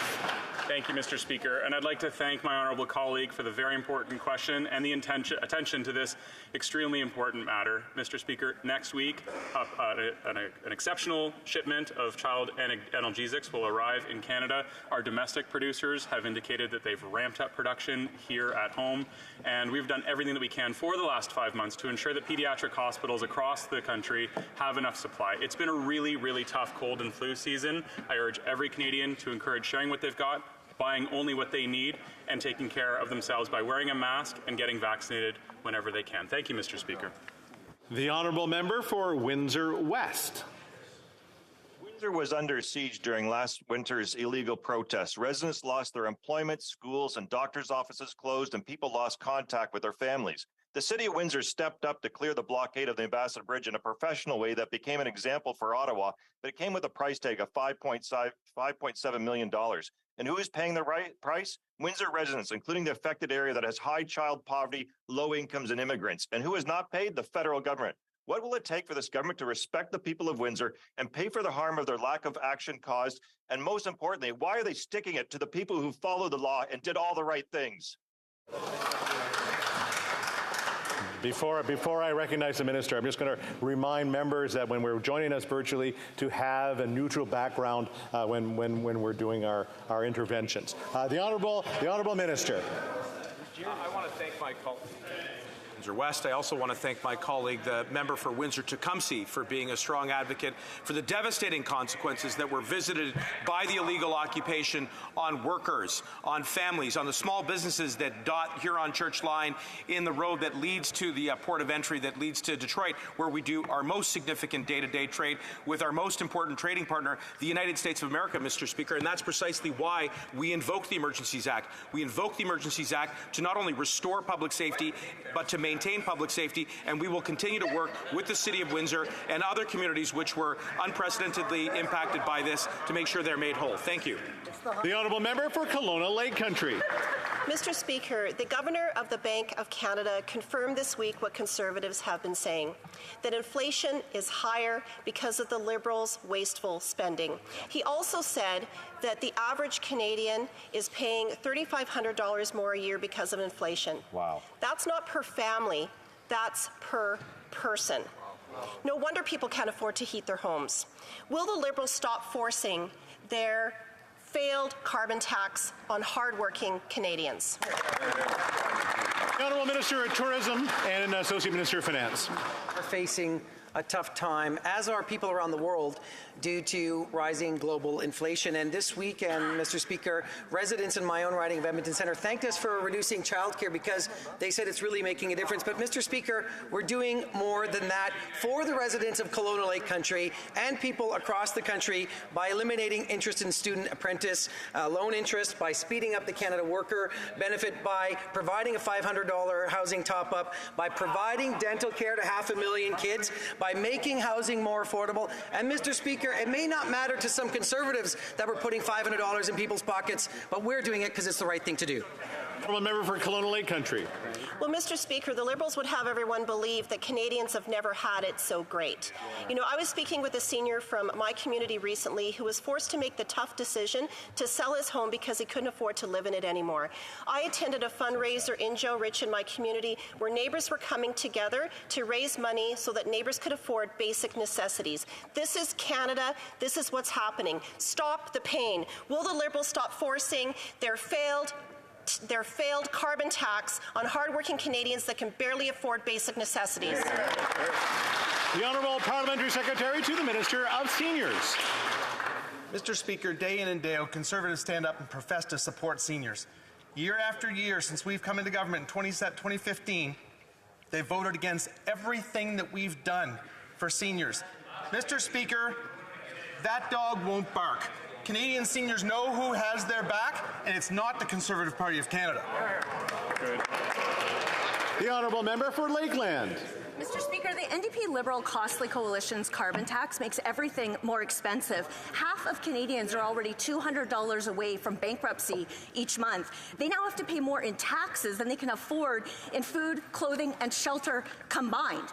The prices for gas, groceries, and home heating are at record highs, and a record number of students, seniors, families, and working Canadians have to go to food banks. Wow. So when will the Liberals stop forcing their failed carbon tax on struggling Canadians? The Honourable Parliamentary Secretary to the Minister of Environment. Thank you, Mr. Speaker, and good news, Mr. Speaker. Good news particularly for Atlantic Canadians. On July 1st, Mr. Speaker, the pricing of pollution and the climate action rebate will be coming to 3 Atlantic provinces. A family of 4 will receive up to $248. Your home province, Mr. Speaker, $248 in Nova Scotia, $240 in PEI, $328 in Newfoundland and Labrador, and that comes quarterly, Mr. Speaker. 8 out of 10 families will benefit, Mr. Speaker. The Conservatives should stop the climate denial and get on board with climate change. The honourable member for Lakeland. But, Mr. Speaker, the fact is that carbon tax is up and so are emissions. On top of that, the Liberals' claims about rebates are misleading because they're only talking about the carbon tax line item on people's bills. But their own budget watchdog confirms what Conservatives have always warned. Carbon taxes drive up the cost of everything, so most Canadians pay more than they get back. That's why the PBO says, quote, most households incur a net loss because of the carbon tax. So the tax is up, emissions are up, prices are up, and the Liberals will make it 3 times worse. Why won't they axe their failed carbon tax? The Honourable Parliamentary Secretary to the Minister of Environment. As usual, Mr. Speaker, the Conservatives are peddling misinformation. Emissions are going down. We're on track to make our targets by 2030, Mr. Speaker. But let's listen again to the Conservative record. They cut $350 million from the Environment and Climate Change budget. They withdrew from the Kyoto Climate Accord, which blew up our emissions targets, Mr. Speaker. They did nothing for 10 long years, Mr. Speaker, and now they're blaming us for their inaction. The honourable member for Coast Bay, Central Notre Dame. Mr. Speaker, Conservatives don't lash out at hard-working Canadians when they want their concerns to be heard. But that's exactly what the senior minister from Newfoundland and Labrador did this week when he said he's sick and tired of people talking about the cold weather. Atlantic Canadians are sick and tired of being told to sit down, stop complaining, and look the other way while this government reaches into their wallets and takes our hard-earned cash to pay for policies that just don't work. Mr. Speaker, when will the minister from St. John's South Mount Pearl apologize for his shameful comments and implore his party to axe the tax? Yeah! The Honourable Minister of Tourism. Mr. Speaker, I'll tell you what's shameful. I'll tell you what's shameful, Mr. Speaker. It's when Conservatives vote. Order. The Honourable Minister of Finance. The Honourable Minister of Tourism. Thanks, Mr. Speaker. Let's talk about the Conservative record on reducing taxes for Canadians. Doesn't exist. So there's not a lot to say. But I can tell you about the Liberal record on cutting tax, Mr. Speaker, which is the Canada Child Benefit, they voted against. Cutting taxes on the middle class, they voted against. $15 minimum wage, they voted against. Providing dental and rental supports for 500,000 kids. How did they vote, Mr. Speaker? Against. The honourable member for Costa Bay, Central Notre Dame. Mr. Speaker, we've had multiple votes where we've asked this government to vote with us to get rid of carbon tax and reduce HST. Just this week, the voice of the common man, VOCM, in Newfoundland and Labrador, released a poll. 91% of respondents said a federal carbon tax is not necessary in light of high fuel prices. The people of Newfoundland and Labrador and the Maritimes have seen the failure of carbon tax in the rest of Canada. They've heard the PBO tell them that 60% of Canadians pay more than they receive in carbon tax. So will the Prime Minister, if he won't listen to Conservatives, won't listen to the PBO, will he listen to the voice of the common man and axe the carbon tax? The Honourable Parliamentary Secretary to the Minister of Environment. Thank you, Mr. Speaker. And more more good news for Atlantic Canadians. In 3 provinces, they are going to have access to the climate action rebate, and that's going to put more money in their pockets, Mr. Speaker. But even more good news, Mr. Speaker. Hundreds of millions of dollars will be flowing into those 4 Atlantic provinces to help them move away from polluting, expensive heating oil, Mr. Speaker, to greener forms of energy, Mr. Speaker. We're focused like a laser beam on affordability, on fighting climate change. The Conservatives are focused on neither. Hear, hear. Well, L'honorable député de Joliette. The honourable member for Joliette.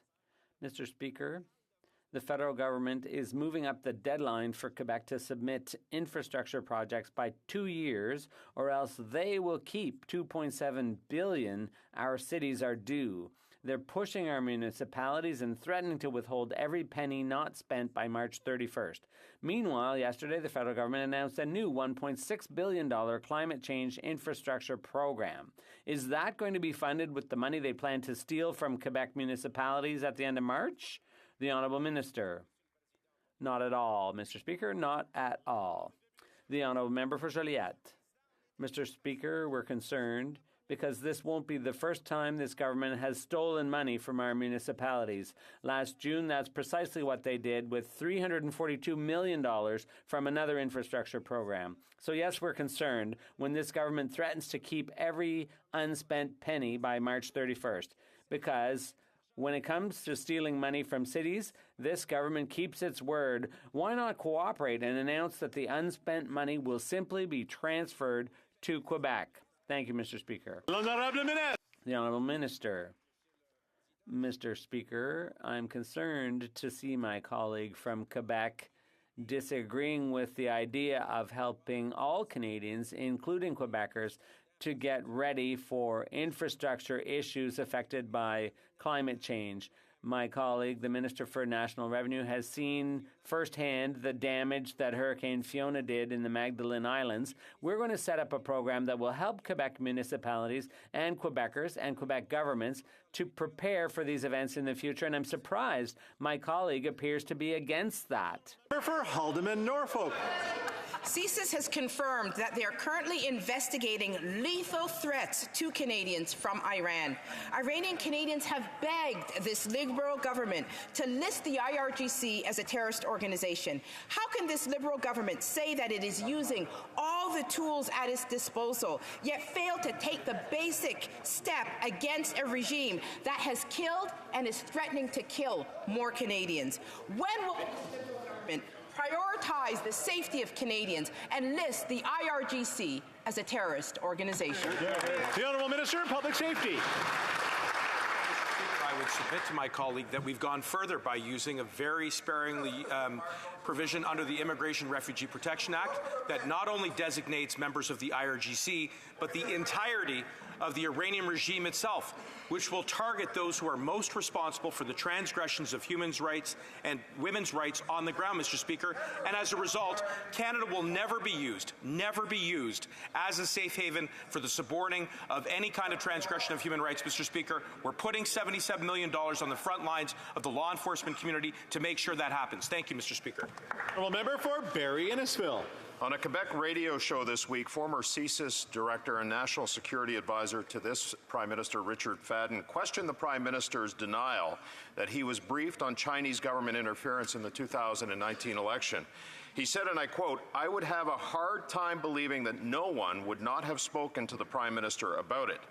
If the former CSIS director and national security advisor doesn't believe the Prime Minister's story, why should Canadians? After all, he's denied things in the past that have been proven to be true. Did the Prime Minister receive any briefings, verbal or written, on foreign election interference? Yes or no? The Honourable Minister of Public Safety. Mr. Speaker, I would remind my colleague and all members in the chamber that the Prime Minister receives briefings all the time with regards to intelligence and any threats to our national security, including potential foreign interference as it relates to our democratic institutions, Mr. Speaker. And that's why independent reviews were launched and confirmed the free and fair status of the elections in 2019 and 2021. And we will continue to ensure that national security apparatuses in this country have all of the tools that they need to protect our democratic institutions. Thank you. Honourable Member for North Okanagan, Shuswap. Mr. Speaker, the Prime Minister stated China and other countries are continuing to play aggressive games with our democracies, so we must have been briefed. Later, he said he does not have information on election interference from China. Either he has a selective memory or a very short one. Let's try to refresh it. Has the Prime Minister received any briefings or memos on election interference in Canada? Hear, hear. The Honourable Minister of Intergovernmental Affairs. Mr. Speaker, my friend across the aisle knows very well that our government took historic steps because we take this issue very seriously to put in place in 2019 the Critical Incident Panel chaired by national security experts and involving the clerk of the Privy Council. This group of independent experts, Mr. Speaker, review during an election period any allegations of this sort, and if it meets the threshold, they report to Canadians that there are significant concerns. That was in place in 2019. That was in place again in 2021, and I'm surprised my colleague isn't reassured by the fact that they didn't report out to Canadians. As I've said before, I don't mind a little bit of banter back and forth, but when we're just yelling for the sake of yelling, it's not becoming of the chamber. The Honourable Member for Montmagny, Lillet, Kamouraska, Rivière-du-Loup. Thank you, Mr. Speaker. Ever since the media reported that the Chinese Communist regime was trying to influence the outcome of the Canadian election, the Prime Minister has said he didn't know about it and he wasn't informed. But surely he knows something. It's impossible for a Prime Minister to be kept in the dark by his own intelligence services. So the question is, did he or did he not get briefings or memos on Chinese election interference? Yes or no? The Honourable Minister of Intergovernmental Affairs. Mr. Speaker, our government shares the concerns of all Canadians about ensuring that our elections are free, open, and democratic. As my colleague knows full well, in 2019, we did something that the previous Harper government had never done. We set up a panel of experts presided by the head of the Privy Council to ensure that our elections are indeed free and democratic. And as soon as they are aware of a concern, they have to report that to Canadians. They didn't do that in 2019. They didn't do that in 2021, precisely because our elections were free and democratic. Danuk Askey. Mr. Speaker, communities need to be ready before a crisis hits, not after. It took years for the Liberals to finally announce a climate adaptation strategy, a strategy that even they deem insufficient. It is underfunded and fails to deliver the urgent help communities need to face the catastrophic impacts of the climate crisis. We need to use every tool at our disposal, including changing the way Canada's infrastructure bank does its work. Indigenous and northern communities are already bearing the brunt of climate change. Why are the Liberals shortchanging regions like ours? The Honourable Minister of Intergovernmental Affairs and Infrastructure. Mr. Speaker, I thank my colleague for the question. I appreciated a discussion she and I had in terms of making the infrastructure bank more responsive to Indigenous communities and to the fight against climate change. That's exactly what our government's doing. And Mr. Speaker, our adaptation strategy is designed specifically to support communities like hers that are very vulnerable from these extreme weather events. My colleagues made an important announcement this week, Mr. Speaker. This is a continuation of the work that our government has already been doing. And the good news for my colleague, Mr. Speaker, is we intend to continue doing more and more in the coming months. Hear, hear. The Honourable Member for Port Moody Coquitlam. Mr. Speaker, almost 1 million Canadians with a disability are living in poverty. This government has an opportunity to fix that by improving the Canada Disability Benefit. That's why the NDP proposes to include a minimum income in Bill C-22. This ensures people living with a disability can make ends meet and live in dignity. Will the minister accept the NDP amendment to provide an adequate income for people living with a disability to lift them out of poverty? Yes or no? The Honourable Parliamentary Secretary. Speaker, since 2015, we have taken historic steps toward building a barrier-free Canada. In addition to the $112 million committed to in Budget 2021 with Budget 2022, we are investing nearly $300 million in disability inclusion, including an employment strategy for persons with disabilities and funding to support the creation of materials for persons with print disabilities. We also introduced the framework legislation to create the historic Canada Disability Benefit that will lift millions of Canadians out of poverty. And we also released Canada's first ever Disability Inclusion Action Plan, which establishes a robust employment strategy and enhances eligibility for government disability programs and benefits. Mr. Speaker, we all benefit when everyone participates equally in society and has the support that they need. Thank you. The Honourable Member for Willowdale. Mr. Speaker, our government understands full well how important it is to stand up for consumers and to assist Canadians with their living expenses. Consequently, we recently enhanced resources available to the Competition Bureau and even more recently launched a review of the Competition Act. Would the Parliamentary Secretary to the Minister of Industry explain to us why this is timely and necessary? Parliamentary Secretary to the Minister of Industry. Well, Mr. Speaker, I thank my colleague from Willowdale for his interest in and advocacy for this important announcement. Maintaining up-to-date competition law is key to growing our economy, to making sure Canadian consumers are protected, and ensuring businesses can effectively operate in a competitive marketplace. The Competition Act review will improve enforcement methods and improve competition policy. Mr. Speaker, we'll continue working to support Canadians, workers, and businesses in our modern and evolving economy. The Honourable Member for Kamloops, Thompson, Caribou. Mr. Speaker, recent statistics tell us that this liberal, soft-on-crime approach has failed. People in my community are tired of being victimized. They're afraid to walk alone at night. They're afraid for their children. And they should be worried.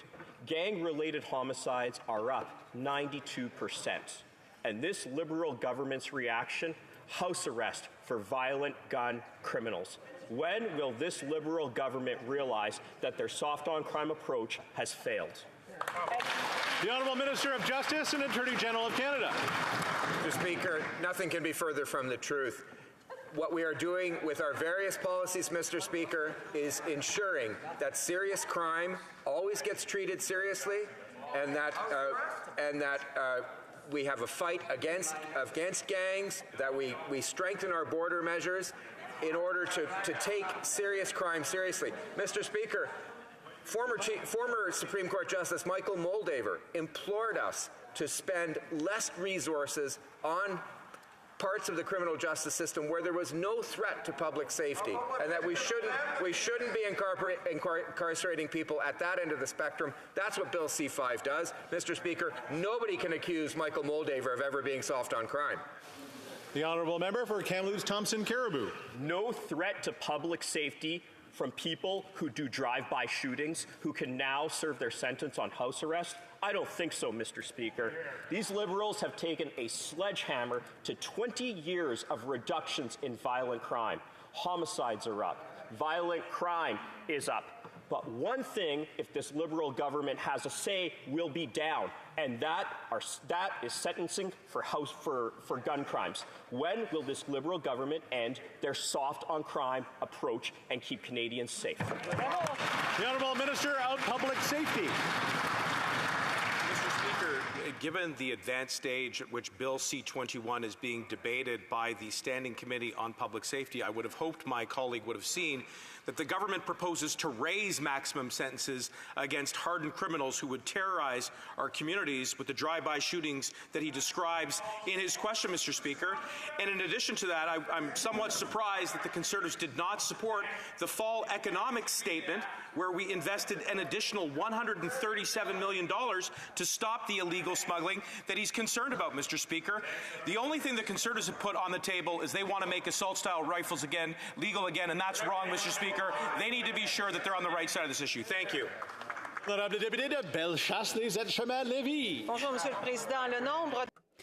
Mr. Speaker, the number of homicides is on the rise in Canada. 788 cases in 2021. That's 2 cases a day. In Quebec, there were 88 homicides, a number that is also on the rise. This is the highest national rate since this Prime Minister took office. The Liberals have failed in their duty to ensure that Canada is a country where citizens feel safe. Will this government finally do its job and protect Canadians? The Honourable Minister of Public Safety. Mr. Speaker, the short answer is yes.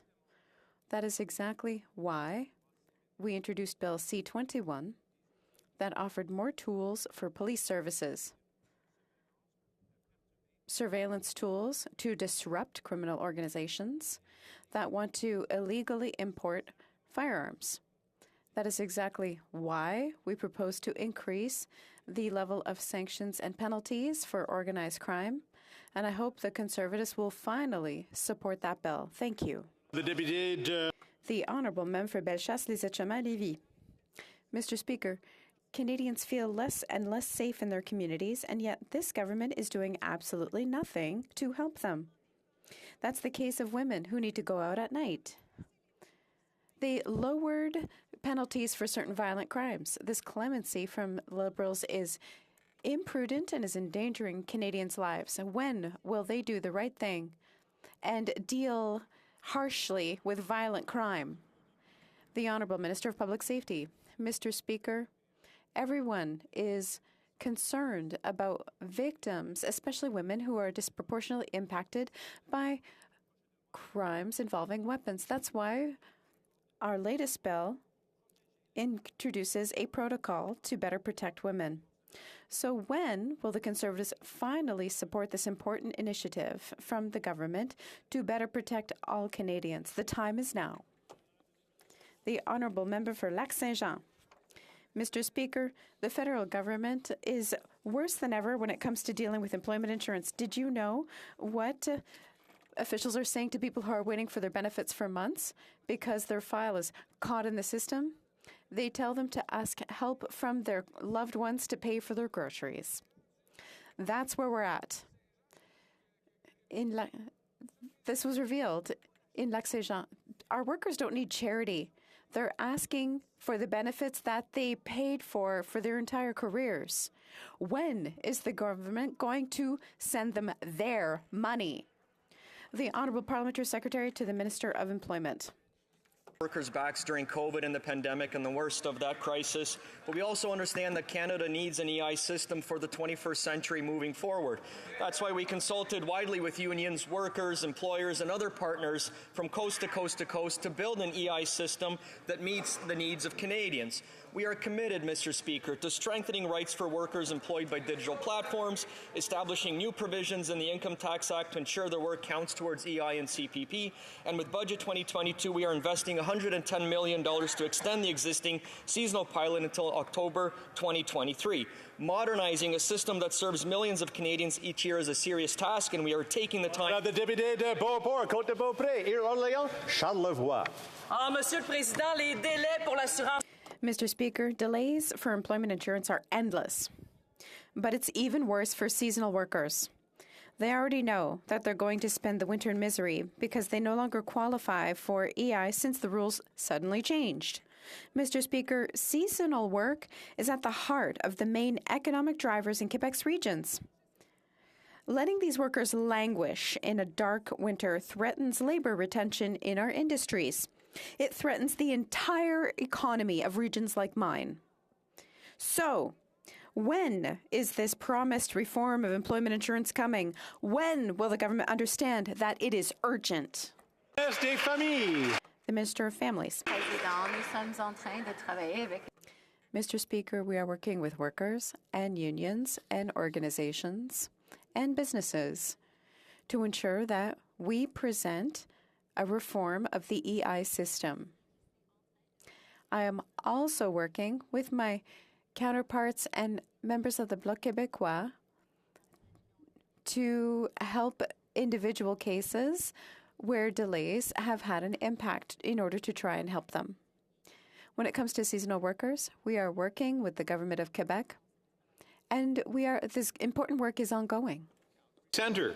Speaker, Japan announced it's rescinding any increase to its carbon tax because it's causing inflation. This leaves Canada as the only G7 country that has not repealed its inflationary carbon tax increases. Every major economy is repealing these taxes because of the effect they're having on food, fuel, home heating, and everything else. Canada is the outlier. What does this finance minister think she knows that the rest of the world is missing? The Honourable Minister of Tourism and Associate Minister of Finance. Carefully during this question period, and all this talk of axes reminds me of a famous song from the Conservative chorus, which is the Conservative austerity shuffle. How does it go, Mr. Speaker? Cut a little here, cut a little there, cut a lot here, cut a lot there, and who is responsible? They were, and who was damaged by that, Mr. Speaker? Seniors and veterans and families and scientists and our environment and our international reputation. Not on our watch, Mr. Speaker. We are going to build this economy, support Canadians, and do the right thing. Thank you, Mr. Speaker. No, I'm not there yet. The honourable member for Calgary Centre. Thank you, Mr. Speaker. Carbon taxes are designed to be inflationary. They are meant to add taxes to cost everything more.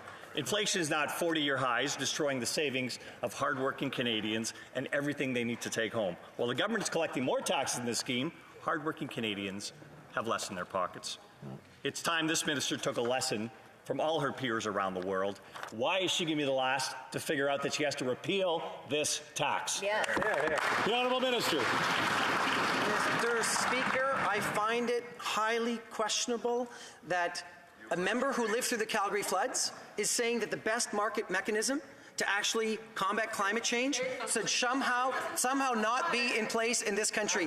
Fiona, atmospheric rivers, the heat dome in my city, in my province just last year. Mr. Speaker, the best market mechanism, emissions down in 19, emissions down in 20. Mr. Speaker, that side of this House can't even resolve itself to climate change. We have, we will, we're doing the right thing. They don't have to be happy about it, but we are, and so are Canadians.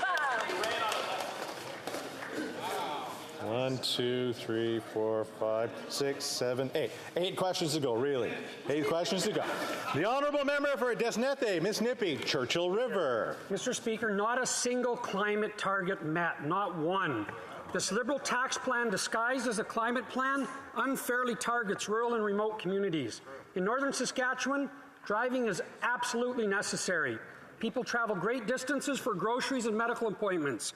Freight costs are significant on every item, on every shelf, everywhere. And heating our homes at minus 30 is not a luxury. Mr. Speaker, will these Liberals finally cancel their failed carbon tax that is crippling Canadians? The Honourable Parliamentary Secretary to the Minister of Environment and Climate Change. Well, thank you, Mr. Speaker. Like the honourable member, I am from the prairies, Mr. Speaker, and no region of the country has been hit more hard than the prairies. 2, Mr. Speaker, not just one. 2 $1 billion floods, 1 in 300-year weather events, the worst drought in over 50 years, Mr. Speaker, which devastated farmers, Mr. Speaker. The costs of climate change are rising. The Conservatives are in denial, Mr. Speaker. They need to get serious about climate change. Honorable député de Lac-Saint-Louis. Mr. Speaker, as we recover from the COVID-19 pandemic, we must address existing challenges which worsened for many people in Canada over the last 2 years. I was pleased to learn this week that the Minister of Health and the Minister of Mental Health and Addictions announced an agreement with Quebec to continue to improve access to home and community care and mental health and addiction services. Can the minister inform the House of this agreement? The Honourable Minister. I thank the Honourable Mr. for Lac-Saint-Louis for his excellent work, especially in the file of palliative care. The $270 million announced on Monday will help fill gaps and provide Quebecers with better access to mental health, prevention, and addiction services, especially for young people. This agreement is essential as our government continues to work to ensure that people from coast to coast have better access to mental health care and addiction support services. They're high-quality services, and they will be offered in a timely manner. The honourable member for Chatham-Kent-Leamington. Mr. Speaker, everything this Liberal government touches gets broken. $54 million on an ArriveCan app that could have been built for $250,000. 10,000 people wrongly sent into quarantine because of this faulty app, causing mental duress and financial hardship. Inflation, house prices, rent, groceries, overdoses, violent crime are all at generational highs. Will these Liberals just stop trying to build back better and leave things as they found them? The Honourable Parliamentary Secretary to the Minister of Health. Mr. Speaker, this government will never apologize for trying to be better. Progress is based on better. And chaos, the kind of chaos that those members are trying to ensue, is the enemy of progress. Mr. Speaker, from the beginning of this pandemic, we have been there for Canadians. We've been there to support them with wage subsidies, with CERB. We're supporting them through rental supports and dental supports. Just a couple of weeks ago, Mr. Speaker, we doubled their HST return rebates, and next year we are going to be there with dental supports for their kids. Mr. Speaker, this party opposite is all about slogans, no solutions. No. The honourable member for Cypress Hills Grasslands. Well, Mr. Speaker, the Liberals break everything they touch. Daryl is a small business owner in Saskatchewan, and he has waited 11 months to hire a foreign worker, but he's stuck in limbo waiting for a final approval. And he's not alone. 57% of the files in the system are beyond the acceptable processing timeline set by this government. And now they want to add another 500,000 applicants to the existing backlog of 2.4 million people. Wow. When will the Liberals quit breaking everything they touch so Daryl can finally get the help that he needs? The Honourable Parliamentary Secretary to the Minister of Employment. Speaker, temporary foreign workers are absolutely vital to the Canadian economy. Employers should be able to obtain decisions on whether they can hire TFWs in a timely manner. That's why we are taking additional measures to address labour shortages, including removing the cap on low-wage positions for employers in seasonal industries, extending LMIA validity from 9 to 18 months, expanding flexibility for LMIA applications in low-wage occupations, and increasing the maximum employment duration for high-wage and global talent streams from 2 to 3 years. We will continue to work with employers to ensure their solutions meet their needs. Thank you. Good job. The honourable member for Lanark, Frontenac, Kingston. Mr. Speaker, unfettered access by incarcerated individuals to spiritual guidance from prison chaplains is a key component of recovery and plays an important role in reducing the chance of reoffending. Equitable access to this guidance across faith groups is also a charter right.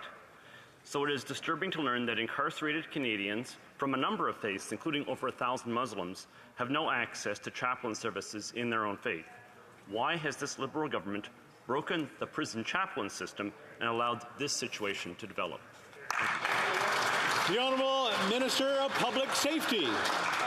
Mr. Speaker, I want to thank my colleague for raising this issue, and in fact, I have been in touch with a number of colleagues on both sides of the House regarding this issue. I want to assure my colleague that we are in touch with Correctional Services Canada so that those inmates who are fulfilling their sentences are able to exercise their rights under the Charter during this season. Thank you very much. The Honourable Member for Fredericton. Mr. Speaker, as Canadians feel the impacts of the climate crisis, from extreme heat and wildfires to floods and storms, there is immense urgency to build resilient communities. Yesterday marked another important step forward to equip Canadians to face the mounting impacts of the disrupted climate with the release of Canada's National Adaptation Strategy. Can the Parliamentary Secretary to the Minister of Environment and Climate Change tell this House how this strategy will help to protect people and communities from coast to coast? Parliamentary Secretary. Well, thank you, Mr. Speaker, and I want to thank the member for Fredericton for her long and strong environmental advocacy. Mr. Speaker, our government has launched Canada's first ever national adaptation strategy to help protect communities from coast to coast to coast, with $1.6 billion in new investments and 84 focus actions. Taking measures to adapt can save lives, avoid damage to communities, and spur innovative technologies and jobs. Adapting to climate change requires all orders of government, the private sector, and Canadians to work together to build resilient communities and a stronger economy. Thank you, Mr. Speaker. The Honourable Member for Cowichan, Malahat, Langford. Mr. Speaker, this week a group of terminally ill cancer patients and their doctors came to Ottawa calling for regulations for the medical use of psilocybin. Using psilocybin can alleviate clinical depression, anxiety, chronic pain, and people's dependence on substances like opioids and alcohol. This could even mean fewer medical assistance and dying requests in the future. This government has the tools to help people by lessening their pain and helping improve their treatment, but the Liberals aren't using them. When will the Liberals provide the needed funding for research and clinical trials for psilocybin so that doctors can treat people's chronic suffering?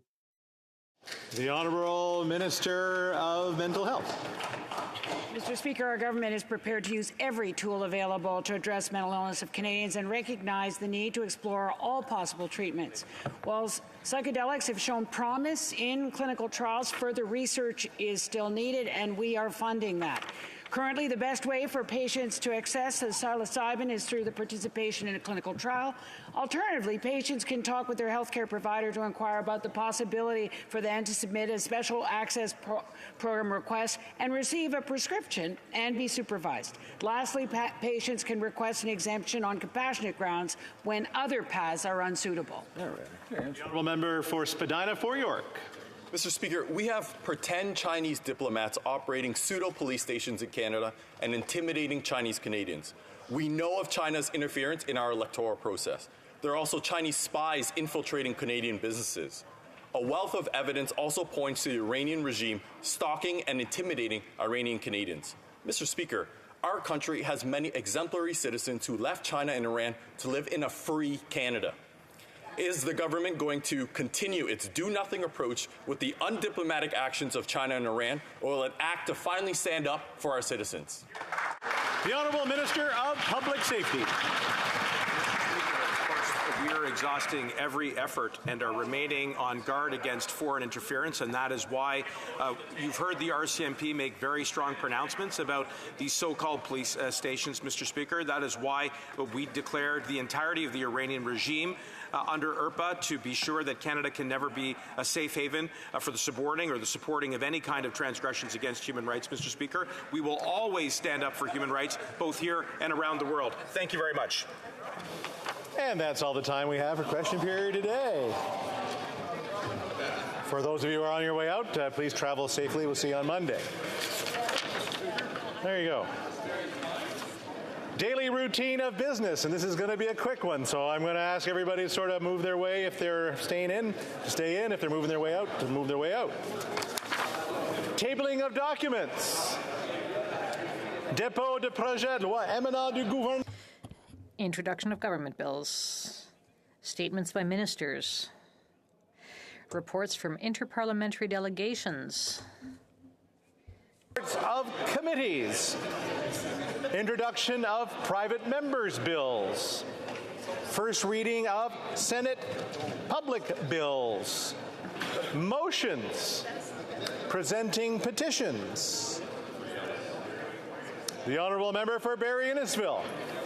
Thank you, Mr. Speaker. I'm proud to stand to present petition from Single Seniors for Tax Fairness.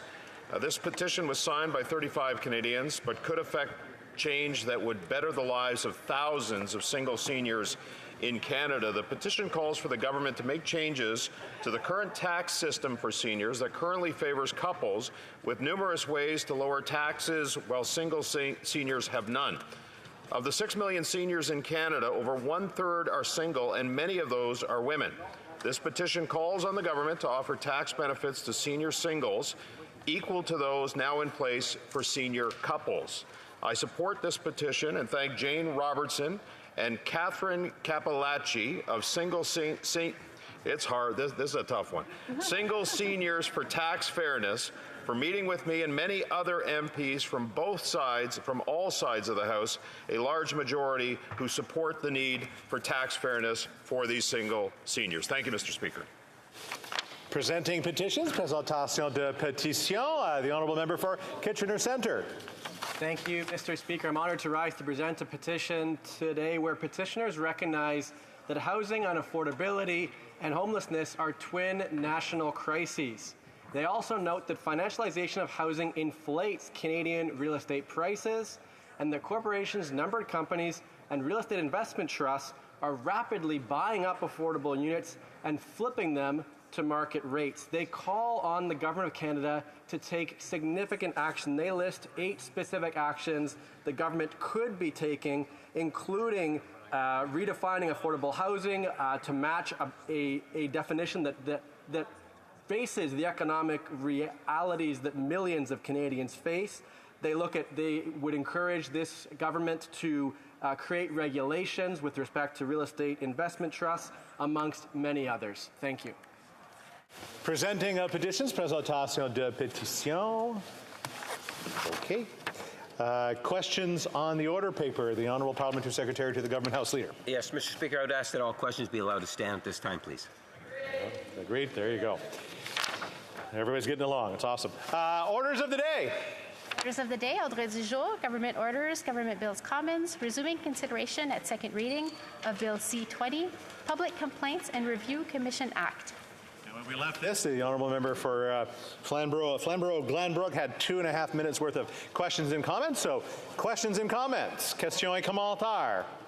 The Honourable Parliamentary Secretary to the Government House Leader. Yes, thank you, Mr. Speaker. In recognizing that C-20 is a piece of legislation that really does make a difference, we're taking a look in terms of the RCMP and ensuring that there's an independent commission that's there to reinforce public confidence in our RCMP when you get bad apples, but it also extends out to now Canada Border Control. Again, a vast majority, whether they're RCMP officers or Border Control, do a fantastic job 7 days a week, 24 hours a day, for Canadians, but we need to recognize that there are bad apples, and within that grouping, there is a need for this legislation and the Independent Commission. And if I can get the members' thoughts on that aspect in terms of the importance of enforcing public confidence in our institutions.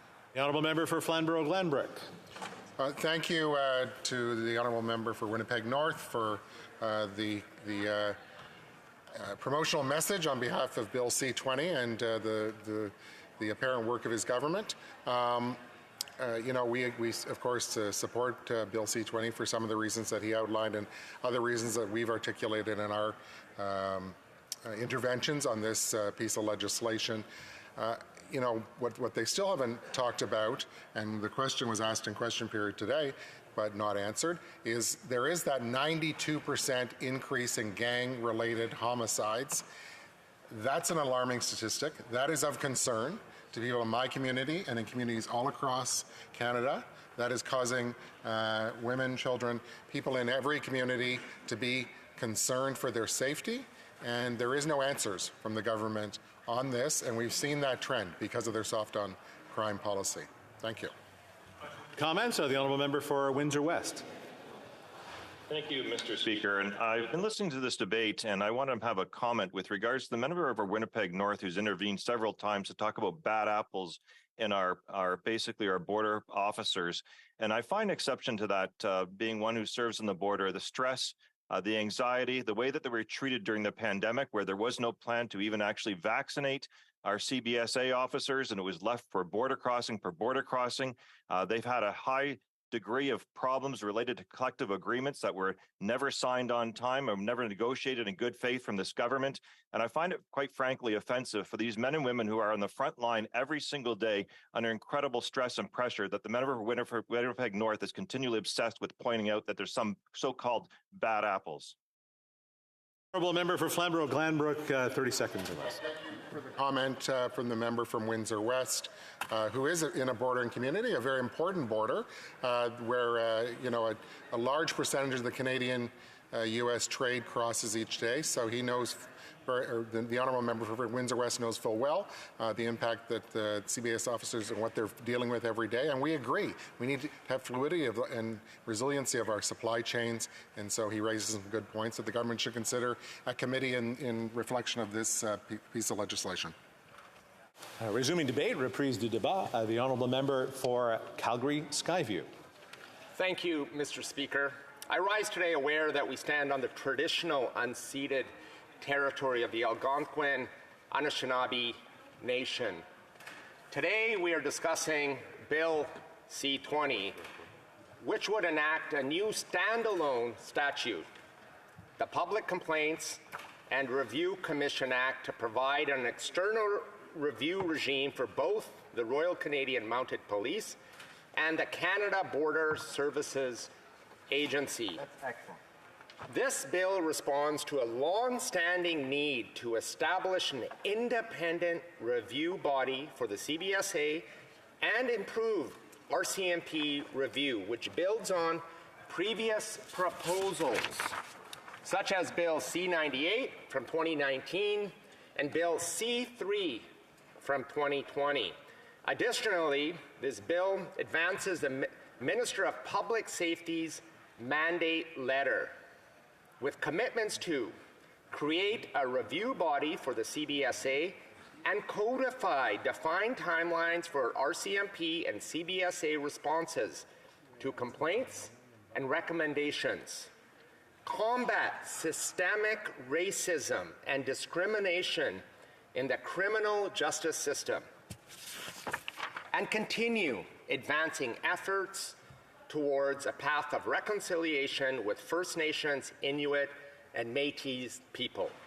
Currently, the RCMP has a civilian accountability body in the existing Civilian Review and Complaints Commission.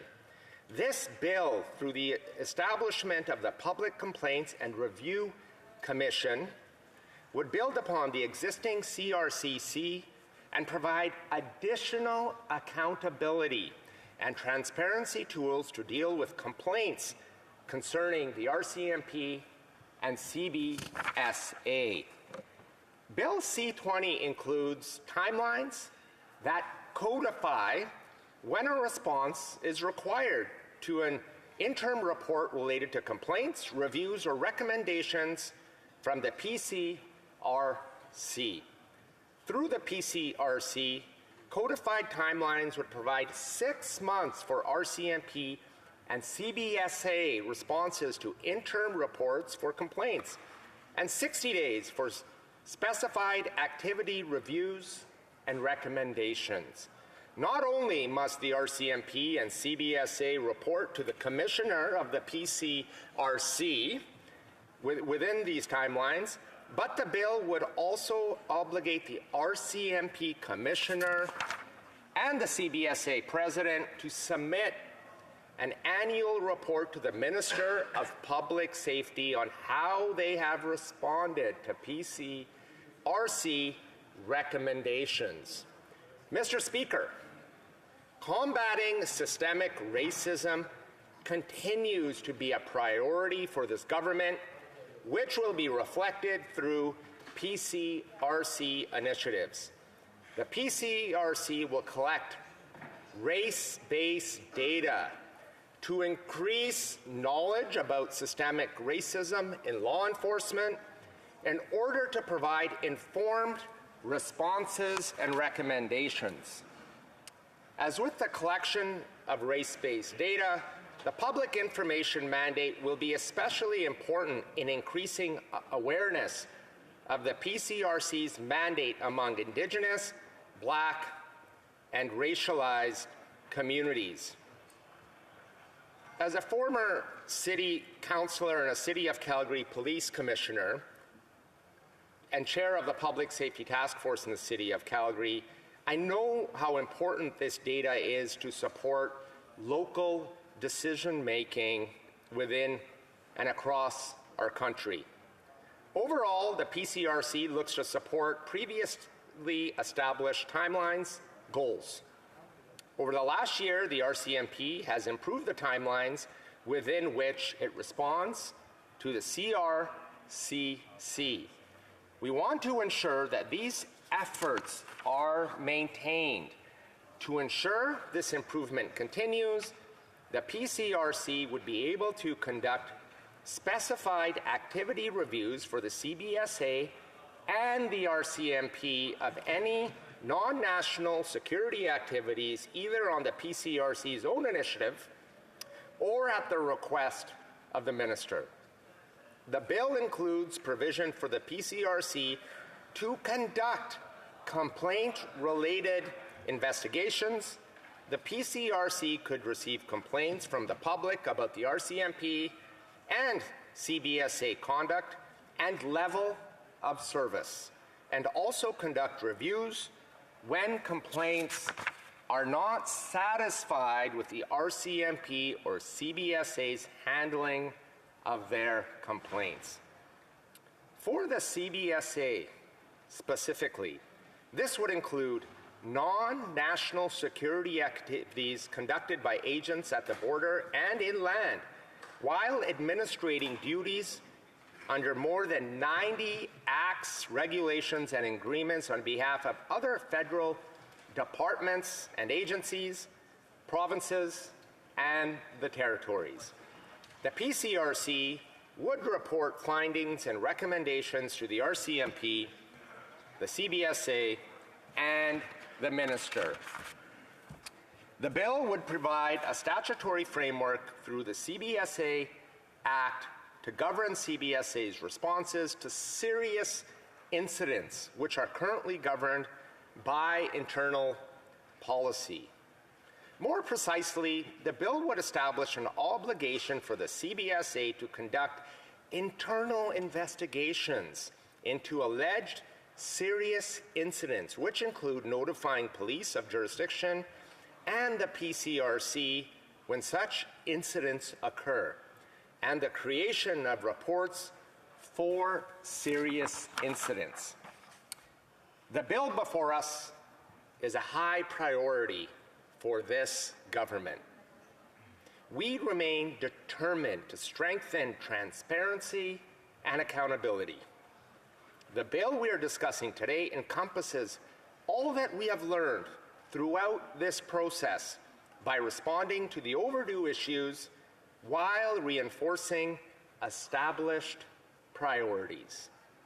This bill addresses previously discussed difficulties, such as the need to respond to recommendations in a timely manner. And importantly, Mr. Speaker, this bill partly responds to the evidence of systemic racism in the law enforcement system and the urgent need to find solutions to support and protect marginalized communities in Canada.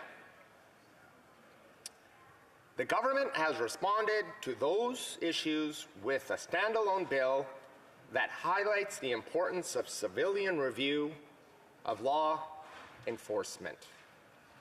I urge honorable members to join me in supporting this proposed legislation. Thank you, Mr. Speaker.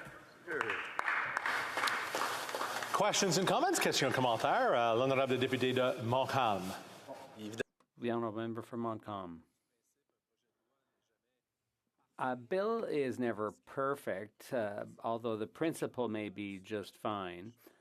Can my colleague tell us how C-20, given the way travelers can be frisked or searched by security, how does C-20 protect solicitor-client privilege communications? I want to thank the member for Montcalm for his question. This bill is extremely important, and it provides an opportunity for claims or issues to be brought forward so an independent review process can occur. So I think it's a great piece of work that our government's done to bring this forward, and we'll also collect important data, race-based data, to help with identifying and bringing forward better decisions. Thank you. Question et commentaire. The honourable member for Kitchener Centre. Thank you, Mr. Speaker. Earlier today, we heard an impassioned speech from the member for Hamilton Centre on Bill C-20, specifically calling out a report from the Standing Committee on Public Safety and National Security with respect to systemic racism in policing. He noted that there was 42 recommendations in that report, many of which are not in Bill C-20, including ensuring that an Indigenous person alongside racialized and Black people are on oversight bodies. Could the member for Calgary Skyview comment on his level of support for going further when this bill goes to committee to see improvements made that align with reports like this? Thank you. The honourable member for Calgary Skyview. Thank you, Mr. Speaker. I want to thank the member from Kitchener Centre with his question. These are really important and serious issues. I know as my time as a police commissioner in Calgary, the challenges we've seen with the collection of data and the ability to be able to use it to better understand the challenges we face and how we can support members of marginalized communities with the challenges that occur when it comes to policing, but having a robust system to help bring those complaints forward so we do have the information so we also can make sure that we can support them. And I look forward to working with my colleague and other members to have further conversations on how we can strengthen the work that will be done at committee moving forward. Questions and comments? The honourable member for Nunavut. I'd like to thank the member for Calgary Skyview for his intervention. I do have one criticism, and that is that data collection on racialized communities is not enough.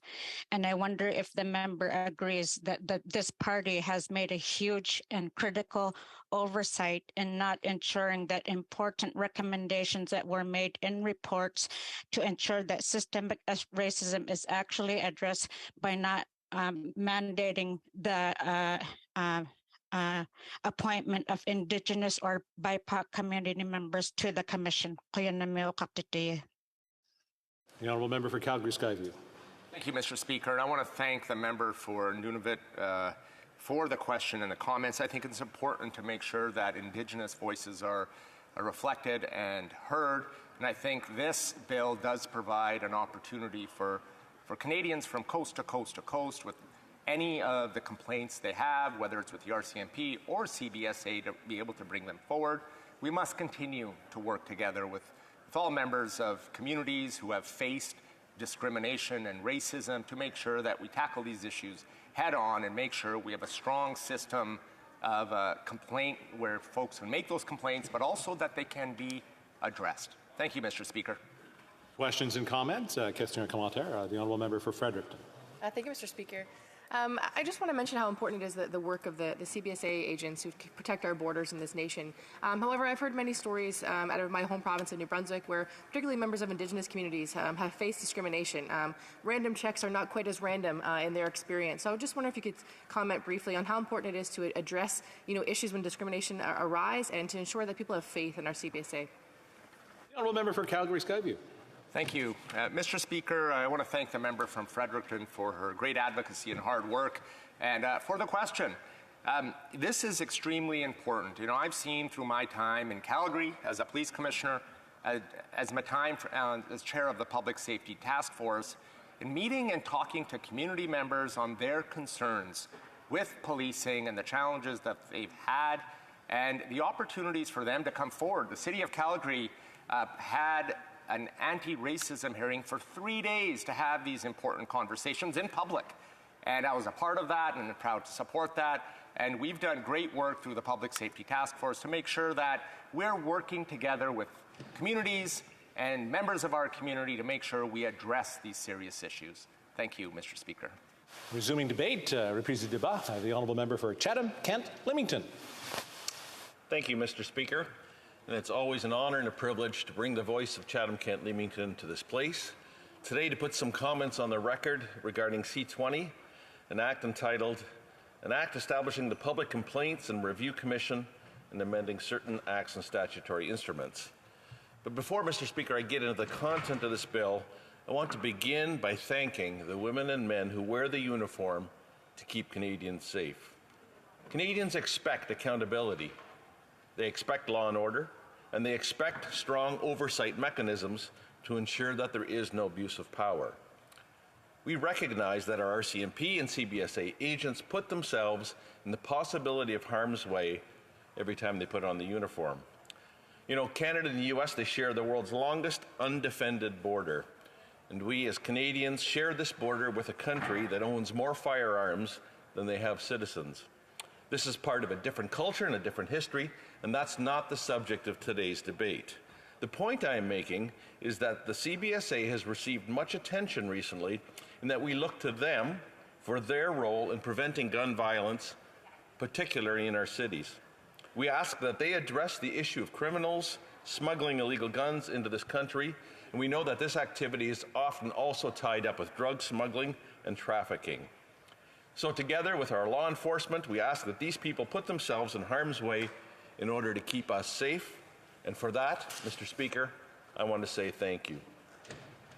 So let's begin. Let's look at the content of this bill.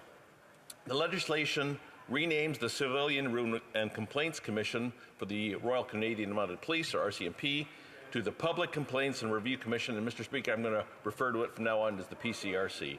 Under its new name, the Commission will also be responsible for renewing civilian complaints against the CBSA.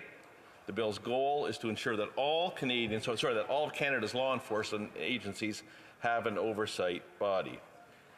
What I really do like about this bill is it codifies timelines for the RCMP and CBSA responses to the PCRC. We've all heard complaints where complaints have gone into the civilian body, but then there is no response that comes back. And so now the reports, reviews, and recommendations, the information sharing between the RCMP and CBSA and the PCRC is mandated and codified. Stipulates annual reporting by the RCMP and CBSA on actions taken in response. So again, a further mechanism that ensures action follows complaints. Mandates reporting of disaggregated race-based data, it provides for public education, and provides for a statutory framework to govern the CBSA responses to serious incidents. By way of some further background, this bill was introduced in the 43rd Parliament as Bill C-3. However, it failed to pass second reading. It was introduced very late in the session, and it died on the order paper when that election, unnecessary election, quite frankly, was called. In the 42nd Parliament, it was known as C-98, and it died awaiting a vote in the Senate. Conservatives have supported this legislation at each stage. I want to put that on the record. I also want to note that this legislation appears to be straightforward in meeting its objectives, but that the newly created PCRC can only recommend disciplinary action. It cannot enforce it. So there still will need to be a further step as this process unfolds. Conservatives believe in upholding the dignity of our borders and ensuring that our Canadian Border Services Agency are properly resourced, both in manpower and in equipment. The Civilian Review Commission should improve oversight and help the CBSA be even a more effective agency in its duties and functions, similar to the function of the renamed Civilian Review and Complaints Commission for the RCMP. As I've stated earlier, Canadians expect effective oversight of federal law enforcement agencies. But, Mr. Speaker, what is disappointing is the length of time it's taken to get this done. The Liberals promised oversight in the 2015 election and have squandered 2 parliaments in fulfilling their promise. Now, 1 month before the Parliament breaks, this House is now supposed to hurry up and pass this legislation.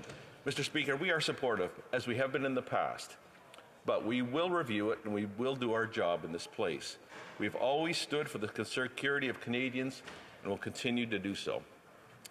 Mr. Speaker, I live in Leamington, only 45 minutes away from the Windsor-Detroit border, and I've crossed that border to the U.S. numerous times, and by and large have many good experience and professional interactions with CBSA staff as I return to Canada, either from traveling in the U.S. or abroad, or just from an evening or afternoon in Detroit.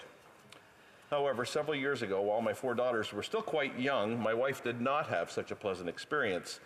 Now, it's some time ago, it was 2003, during the SARS outbreak, so some similarities to today's times. My brother-in-law, a Canadian, was working in St. Louis and then flown to Detroit to come back to Canada to renew his status paperwork. While my wife answered the questions asked by the CBSA agent, the agent had assumed some information regarding my brother-in-law's citizenship that he had not confirmed through questioning. Frustrated once he learned of his error, he swore at my young children, literally threw the paperwork for 6 people in the van. I was not along, I was tied up elsewhere, so my wife took my 4 young daughters, credit to her, into the U.S. to pick Daryl up. But this agent now demanded that it be returned in a different order. If the PCRC would have been in existence, they would have heard from us, and this officer's conduct would have been reported. And this relatively is a minor incident in the scheme of things that could happen. But I do want to say that there is a role for this oversight agency. It occurred 19 years ago, so some time has gone by, but I already know that it's been 7 years since an idea for this oversight body was introduced in this place. This government campaigned on that promise. Let's hope it won't take 19 years to get this promise to Canadians completed. Yesterday in this House, we debated Bill S4, also a bill that enjoyed support at second reading on all sides of the aisle. S4 was Bill C-23 in the last Parliament, which also didn't see the light of day in this chamber, but I digress. It seems that good bills don't receive good priority for this file, for this place, but we'll leave that for another day. S4 asks to improve the efficiency of our court system through bringing in the use of video and other changes to address the huge backlog of cases. This backlog, of course, was exacerbated by the pandemic, and we've all heard the expression, justice delayed is justice denied. And the Jordan decision by the Supreme Court has codified this expression. My purpose here is not to re-debate yesterday's work in this chamber. S4 is off to committee, and hopefully it will be improved through amendments, and then will also hopefully quickly be returned to this place for third reading. My point for raising S4 is that during debate, several statistics during the interventions were tabled, which I found so troubling. There's been a 32% increase in violent crime since 2015. 124,000 more violent crimes last year than in 2015. There were 788 homicides in Canada last year. There were 611 in 2015, a 29% increase. As we've heard before, a 92% increase in gang-related homicides since 2015, and a 61% increase in reported sexual assaults since 2015. Police reported hate crimes have increased 72% over the last 2 years. 31,000 Canadians have lost their lives to overdose between 2016 and 2022. 71,069 deaths from opioid overdose in 2021 alone. 21 people are dying per day from overdoses. Before the pandemic, it was 11. Thus far, this is the record of a government when it comes to keeping Canadians safe over the past 7 years. At their core, Mr. Speaker, S4 and C20 today are pieces of legislation that take us in the right direction. This can't happen soon enough, and I hope now that they receive the priority that they deserve. Thank you, Mr. Speaker. Questions and comments? Questions et commentaires. The Honourable Member for Central Okanagan, Similkameen, Nicola. Thank you, Mr. Speaker, and certainly want to thank my colleague from Chatham-Kent Leamington for his intervention today. He did mention that justice delayed is justice denied. And one observation I would have, and I'm not pointing the finger at anyone within the organization itself, but the current review process for complaints for the RCMP, Mr. Speaker, whether it's because of vexatious complaints or just faulty processes, seems to be quite long. It can take over a year before someone even has their file updated so that it begins the process. So I'm asking my colleague today, given the fact that this government seems to not understand how to implement, it doesn't seem to pay attention to its own bureaucrats when they say we have an issue with passports and we need to increase resources and staff, does he feel that this government will be able to successfully implement this new agency or this new complaints process to include both RCMP and CBSA complaints? The Honourable Member for Chatham-Kent Leamington. I want to thank my honourable colleague from Central Okanagan for the question. It's a good one. On the positive side, as I mentioned in my remarks, the timelines for responses are codified in the legislation. And those specific timelines will, I'm sure, be examined at committee when this piece of legislation goes there. But it's an open question. Will the government then act on the very legislation that it's put in place? It has shown at other times that it has not. And so it is incumbent upon all of us to put that pressure on to hold this government to account. That's our job as loyal opposition. And we will continue to do our job until we do form government, and then it will become our responsibility to ensure that proper oversight of our federal agencies comes and sees the light of day. Thank you, Mr. Speaker. Questions and comments? Question commentaire. The Honourable Member for Fredericton.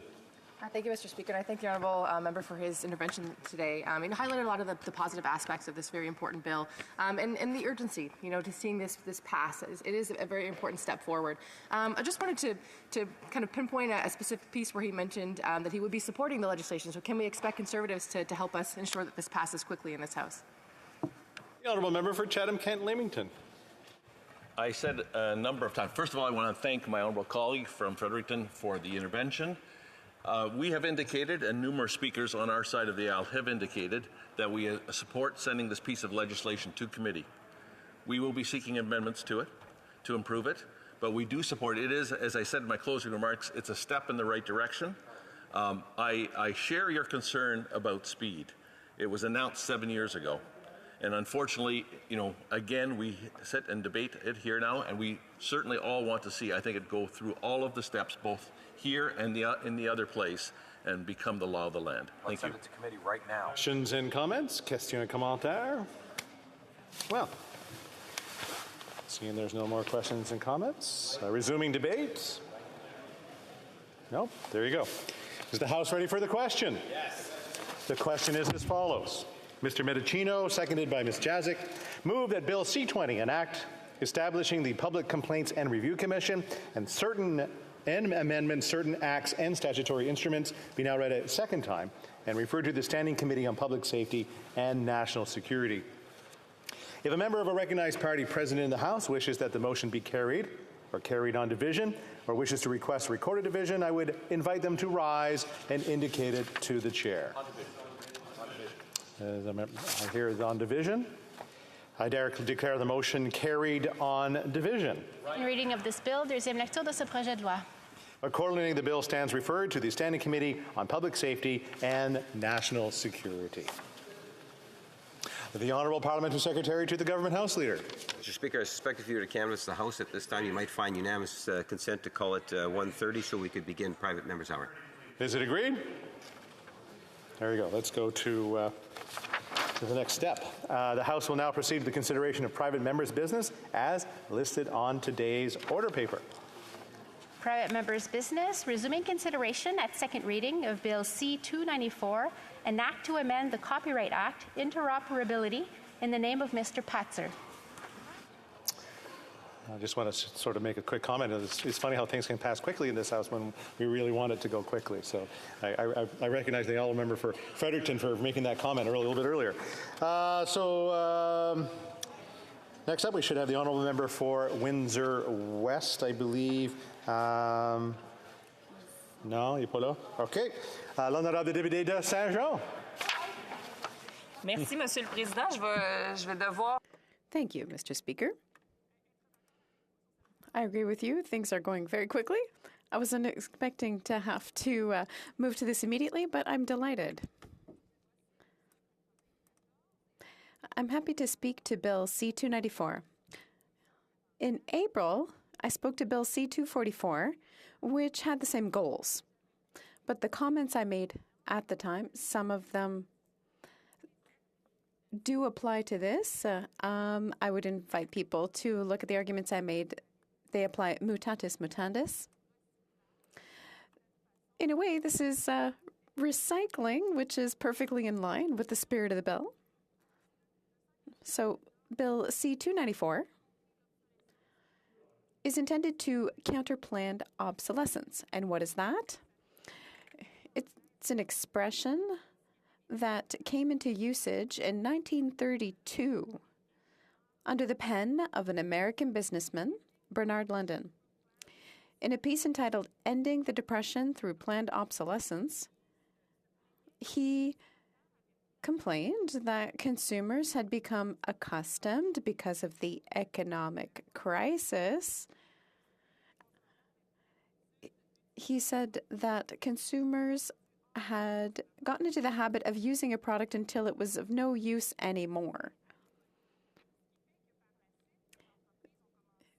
This was considered detrimental to the recovery of the economy. Since then, companies have changed their strategies to get consumers to replace purchased goods more often, and that way they buy more. This throwaway culture consists of producing, buying, and throwing goods away. It has a significant ecological impact. So the pillars of planned obsolescence are designing an item to be less durable. We see it often. I could even mention the washing machine at my house, which is older than I am, and I am doing everything to avoid replacing it at the recommendation of my repair person. Often the pieces for old washing machines are easy to replace, and modern washing machines are much more fragile. And then we have new models or fast fashion. People are encouraged to buy something new, even if what they have is entirely usable. There's also making items impossible to repair, which forces consumers to buy new ones. And that's what Bill C-244 attempted to deal with. I'm happy to see this bill in House. This is a way of getting around digital locks in order to surmount the electronic block that keeps us from repairing an item. And there's preventing the incorporation of new features into a device to make it obsolete more quickly. And so the Copyright Act, in broad lines, allowed creators to make a living from their work and protect it from being copied or used in unapproved ways. That's a good thing. The problem is that it applies to digital products as well. Digital products were protected by a digital lock. Since 2012, the Copyright Act has been prohibiting breaking that lock to avoid reproducing or altering a product without the consent of the copyright owner, and that's fine. But the problem is that companies have decided to invoke the Copyright Act to prevent owners of devices containing their software from getting new apps that need access to the operating system in order to run or to operate. There's one exception in the Copyright Act. The bill we have before us only plans to amend 2 sections, so I'd like to go through it and explain the legal process that applies here, which we don't often have the chance to do in the House. Now, for the Copyright Act, it was outlined that no person shall circumvent a technological protection measure within the meaning of paragraph A or the definition of the term in section 41. However, it does not apply to the owner or who is licensed to counter the digital lock in order to obtain information that would enable the person to make the computer program and another computer program interoperable. That means that people who want to access a product can break a digital lock on another piece of software if they want to make their software compatible with another on their device. What that means is that the lack of a broader exclusion in law means that the owner of a product that contains computer software becomes a kind of prisoner of the owner of the original software, who grants themselves the exclusive right to any new software or application that could be installed later. The example we could give is cell phones. We can download tons of apps onto our phones that make them a lot more interesting to use. Technically, that could be covered by the Copyright Act. Apple could say that I don't want a software creator to break the digital lock of the Apple phone so that their software is compatible. It's not interesting for Apple because it could make their phones non-competitive. In the facts, they could use the copyright in that way.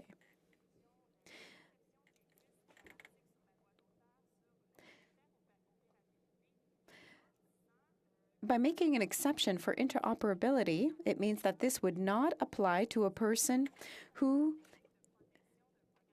is the licensee of a computer program or a copy thereof and circumvents the technological protection measure for the purpose of obtaining information or making it interoperable with another computer program. What that means is that the person who makes a product, who creates a program, can break the digital lock of the object they want to integrate it to in order to make it interoperable. In my last speech on Bill C-244, I talked about farm machinery, John Deere specifically. My father's old tractor that goes back to 1958 that he uses for the 12 rows of corn that he's got, it still works. But today's tractors have technological marvels. But that means that a computer who wants to create an application to have a specific program to spread fertilizer, to add that to the tractor's program is impossible because John Deere reserves itself the exclusive right to intellectual property for everything on the tractor. So that means nothing can be added by external providers to improve what we already have. We can't add external software that could also extend the life of the goods that we have. So the intent of this bill is not to abolish copyright. It doesn't allow copying. It does not facilitate unfair competition from a predatory competitor. It just complements the place that software developers have and helps them carve a place for themselves. So with the bill, we've tackled the issue of repairability with C-244, and now we're hoping to resolve the issue of interoperability with Bill C-294. When it comes to durability, which one of the pillars of programmed obsolescence, Quebec is looking into it to try and impose a kind of sustainability grade. That way, it would prevent people from invoking the copyright to get around copyright measures. We still have to work on the aspect of fashion or trends. I think that we need to raise social awareness. I don't think we're at the point of legislating on trends or fashion in the House.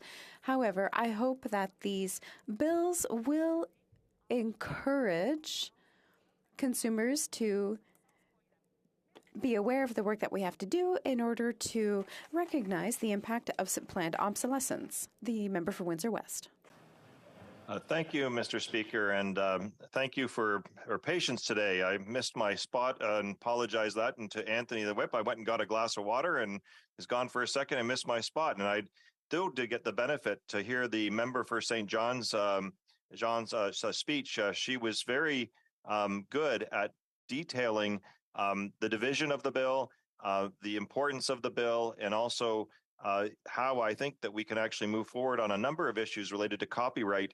And also, I think was really key is to really reinforce the fact that this is not about trying to short or circumvent a process to protect copyright, but Bill C-294 is actually going to actually deal with interoperability and other issues similar to the right to repair work I've been doing, where the digital age has created competition issues, ingenuity issues, and also practical applications that have become very difficult for not only just farmers, and which are in particular of interest to the member from Cypress Hills Grasslands, who's put forth this worthy legislation, but also to others in different fields. And so what I want to start with is the understanding that in the past, when it comes to a number of different innovations that we've had, there has been the ability to alter work amongst platform differentials and also to be innovative on products and services in our economy. And that's allowed a lot of people, whether it be in the repair shops or whether it be in their own home environment or whether it be smaller businesses and companies to thrive, build on innovation, build competition, and do so in a way that's very responsible and important, especially when it comes to rural and remote areas where there's often not even the chance to get certain things repaired. And in even the digital age, where you have programs and services that are very much affected by updates and the management of data, you can actually have gatekeepers and those that have basically a strategic, position to try to make things redundant, make things exposed to weaknesses, or having to actually go to source point of development or renewal. That really shouldn't be taking place in a free market economy, and also an economy that is dependent now on the digital age. And that's why the computer program software issue is a particular interest to myself. And I do want to touch a little bit on the right to repair issues, so people kind of get a better understanding of that. And this is a part of the bill in some respects, but it also goes at a deeper level, and I'll get to that later. So the right to repair work that I have been working on over the last decade involves Canadians being, quite frankly, treated the same as many other jurisdictions across the world, where you're allowed to actually fix your vehicle, and also vehicles that are used for emergency services, used for other types of goods and delivery, can actually receive the proper updates. And what people may not be aware of, or maybe you have, is that sometimes you've been restricted, or your garage or your repair facility has been restricted to actually fix a vehicle or finally fix it because they couldn't get a simple flash update or a simple downloaded program. And so what we've been pushing for, and what we did get, is the CASIS agreement, which is a voluntary agreement to allow the fixing of vehicles. And nobody's asking for anything for free. So this is just a process where the aftermarket can actually purchase training, data, equipment, and repair vehicles, often at times where there couldn't even be the dealers or the OEM's official designated repair facilities able to do so because of mere volumes. And it also, what it did, Mr. Speaker, is it put on the roads vehicles that were damaged, not in proper working condition, or were subsistent to what they could be. And unfortunately, that has consequences in real issues in terms of traffic accidents, emissions, and also a competition issue as people are forced out of business, not by lack of ability, skill set, and investment, but by basically not even being able to download a program. So you would have, quite frankly, a vehicle that needed a simple software update after being physically repaired, having to be towed sometimes hundreds of kilometers to another place to get an update, which you see you get on your basically your computer, your personal phone, all those different types of data could go through those things, and that's unfortunate because it creates a drag on the economy. So what this bill does, it allows that there actually going to be an inability to lock in customers where there shouldn't be that type of behavior. And so the amendment to the Act allows that there's going to be greater competition for that. It's going to stop the denying of access to technology. So there's going to be some responsible rules related to sharing that information. Interoperability issues is a particular part of this bill, which is a little bit different. So it allows you to use one version with another. I think we've all had the frustrations in the past with basically, say, for example, even I guess a simple analogy would be, sharing a song from an artist that you purchased legally, but it not being able to use it on different platforms. That used to be the case several years ago, really in a toxic type of way. Now it's actually better, but there are still some issues. But it's a good example is that if you pay for one thing once, you should be able to use it on several different types of platforms, provided that they're actually done responsibly, and that's part of the agreement. And so agricultural equipment is particularly vulnerable to this, and it's also a changing environment that should be recognized.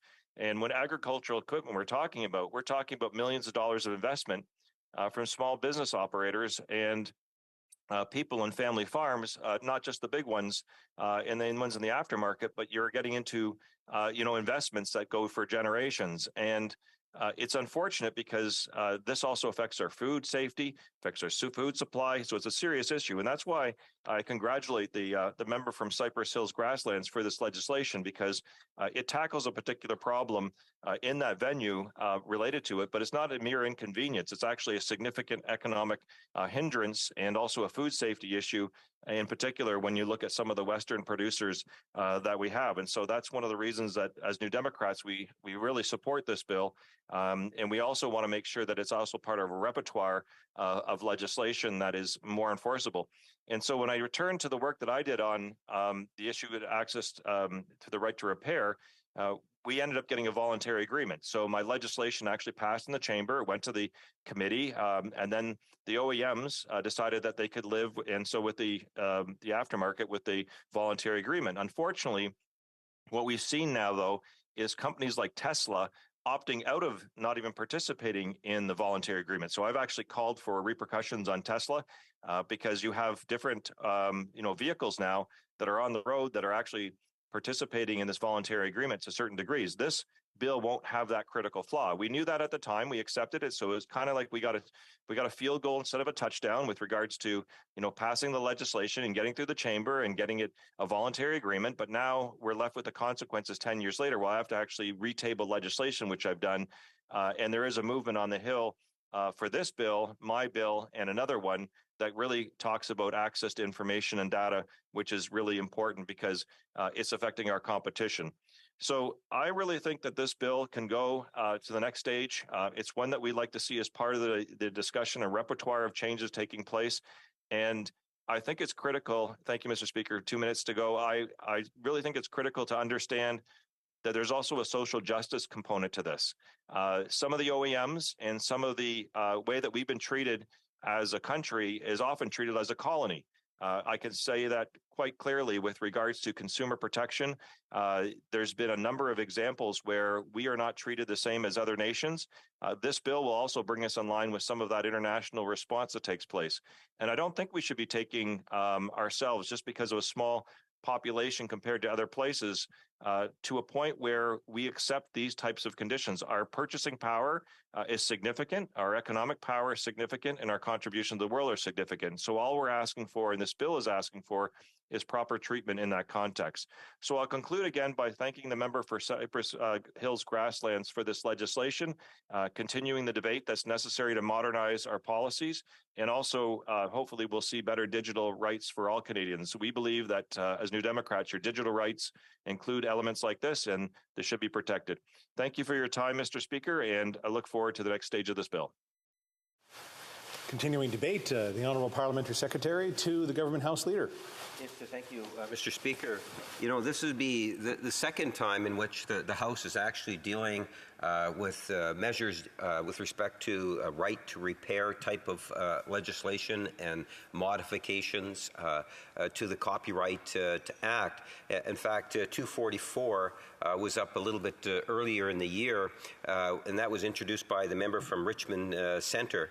And we had a fairly healthy debate on that issue. And as has been alluded to earlier, some members have had the opportunity to put some comments on the record with respect to that legislation. And many of the things that were said during that debate could also be said for this particular debate, Mr. Speaker. Today, 244 is in fact still at the committee stage, and I suspect that there's going to be a great deal of seriousness in terms of looking at it and ways in which we can actually improve upon it. With respect to the member's bill of 294, I do believe that the government will be supporting the legislation. More importantly, I think there's a great deal of sympathy from all members on all sides of the House recognizing the importance in terms of what it is, the principles of what it is that the member is trying to achieve through passing Bill 294. modernizing the Copyright Act is something that is of critical importance, Mr. Speaker. There's certain things that one has to take into consideration whenever you think of copyright. Everyone likes to think, it's pretty simple, straightforward. You should be able to do this and this and that to different products. But there are things in place, international trade. You can talk about things, for example, as the trade agreement between Canada, Mexico, and the United States. You can talk about international agreements. Copyright does play a very important role in society. We look at it from both an economic and a cultural perspective. That's why it's absolutely essential that we have copyright legislation. And, Mr. Speaker, I look at ways, and that's why when the member just made reference to modernization, I think that that's, in essence, what we should be looking at, whether it's C-244 or C-294, the bill that we're actually debating today. What it demonstrates is, doesn't matter what side of the House one is on, that there's very much a keen interest in the copyright legislation that we have in Canada today, which speaks, I would suggest to you, in terms of the need for us to look at ways in which we can maybe even further study the Copyright Act, Mr. Speaker. In fact, the nice thing about 294 and why it is that we will be supporting the legislation is because ultimately going to committee and listening to the different stakeholders and seeing at ways in which we can make some changes, at the same time still abide by those important agreements that allow for our economy and our cultural sector to continue to grow and prosper is so very important. I have indicated how things tend to get a little bit more complicated, a little bit more expensive. And I recall the days in which you could buy a car and pop the hood and do all sorts of wonderful things in there, Mr. Speaker. Believe it or not, I even did a motor transplant of sorts back in the late 70s on I think it was a 76 Mustang, Mr. Speaker. Today you pop a hood on a 2022 Mustang, I'm not going to touch it, Mr. Speaker. And I suspect that if you were to investigate into it, you would find TPMs, all forms of things that are locked in there. And some of it, no doubt, is justifiable. Other aspects of it, I would suggest to you, are not. The simplicity, I like to think that when you own something, and, this here, we focus a great deal on agriculture. I remember many years ago with the Stoynes farm out in Saskatchewan, and it was truly amazing in terms of what farmers and their abilities are in terms of being able to fix equipment. And equipment is something that you will see a lot of on a farm. From the tractors to the combines to the cultivators, and, some of the ingenuity and expertise that's there, and how they could add something on to something on a piece of machinery that would even make the machine work that much better. Or something breaks down, they don't necessarily have the same opportunity, to call John Deere or whatever else it might be and say, come on down, the field's out there, it needs to be fixed. There's issues that are there, and we're talking about hundreds of thousands, if not going into the millions of dollars of machinery. And so I think there's a great deal of understanding and sympathy that there are certain aspects where we do need to come a little harder on in recognizing that consumers' rights are very important. Consumer rights and competition in society is of the utmost importance, Mr. Speaker. And that's why I think that as legislators we need to be diligent in terms of what it is that comes before us. And with the idea of recognizing as a legislator that we have a responsibility to look at ways in which we can protect consumer rights and encourage wherever we can competition. Because through that, Mr. Speaker, we're able to, I would suggest to you, ensure that there's, through that competition, better price points and better quality product. And, someone earlier made reference in terms of, you purchase something, you like to think that it's yours. And unfortunately, because of things, such as the TPMs that are put into place, a lot of things ultimately maybe go to the garbage a little sooner than they should have. And often it is more practical or least expensive to throw something into the garbage and buy something new in some situations. In other situations, if you had the simple solution of being able to have a third party, or better yet, a third party part, as opposed to having to purchase a manufacturer's part, that could save you a great deal of money.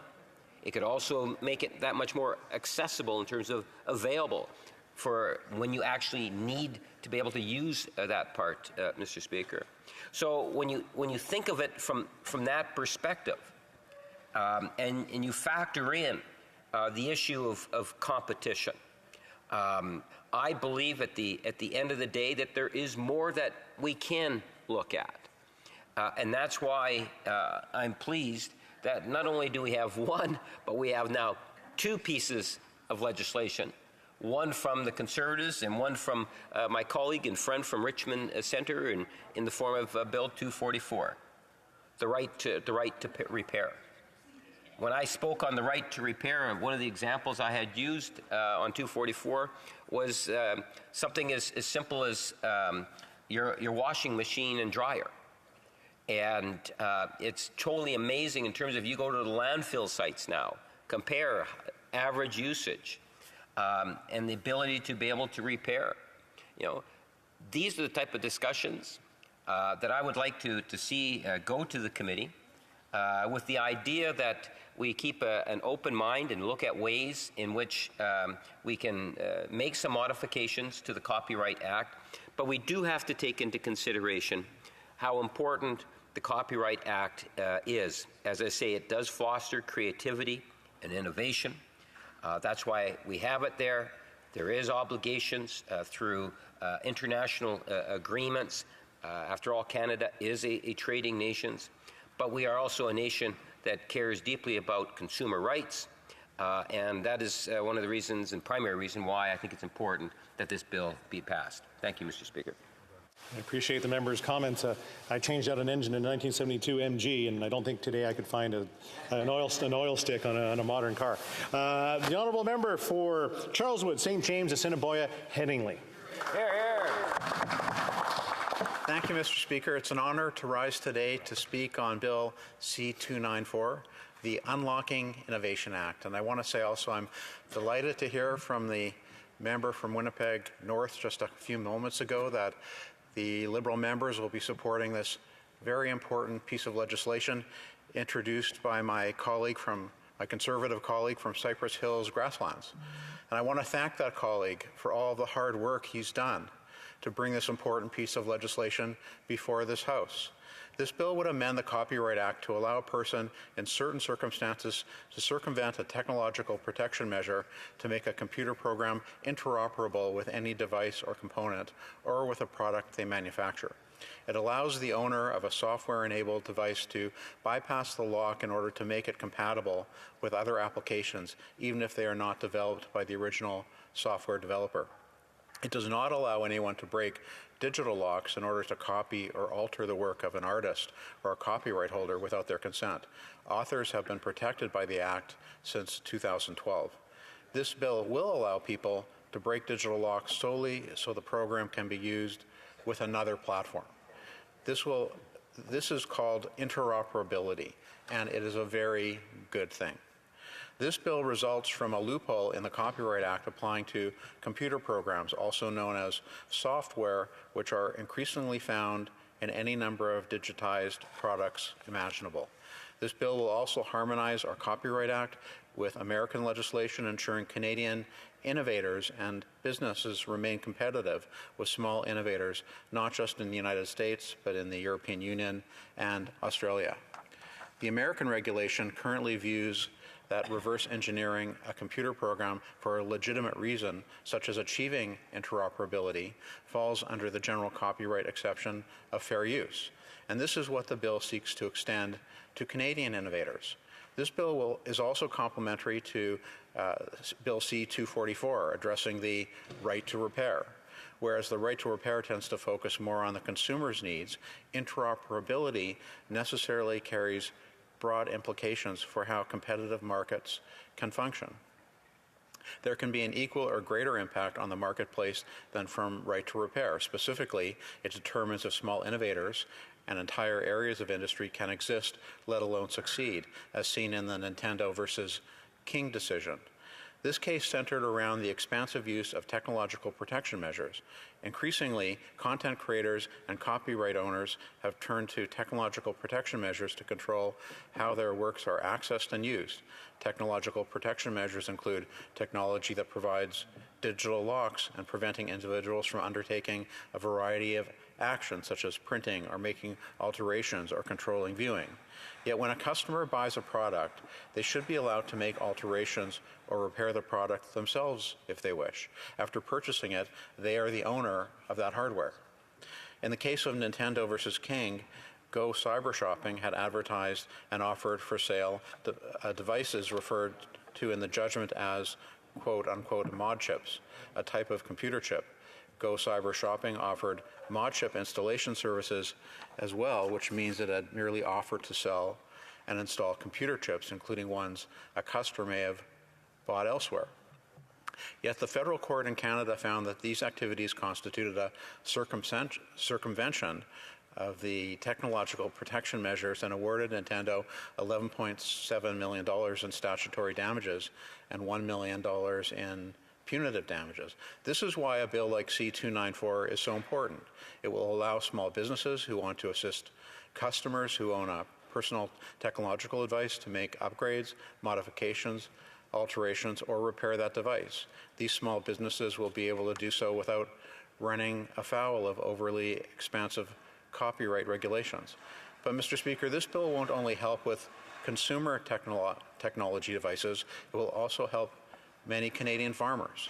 As Donna Boyd, president of the Agricultural Manufacturers of Canada, said, quote, "In today's digital environment, physical product design is increasingly reliant on software, networking, and computerization, and farmers must continue to have the freedom of choice to select the equipment that is right for their operations. Canada's framework for interoperability is outdated and reflective of an era prior to widespread technological advancement, and it is time for meaningful modernization. By amending Canada's copyright law, Bill C-294 seeks to provide a clear and limited exemption for consumers and future innovators to enjoy the benefits of interoperability. A growing number of Canadians believe that the Copyright Act is long overdue for an update. Those who deal with copyright and intellectual property, including industry associations, are actively calling for it.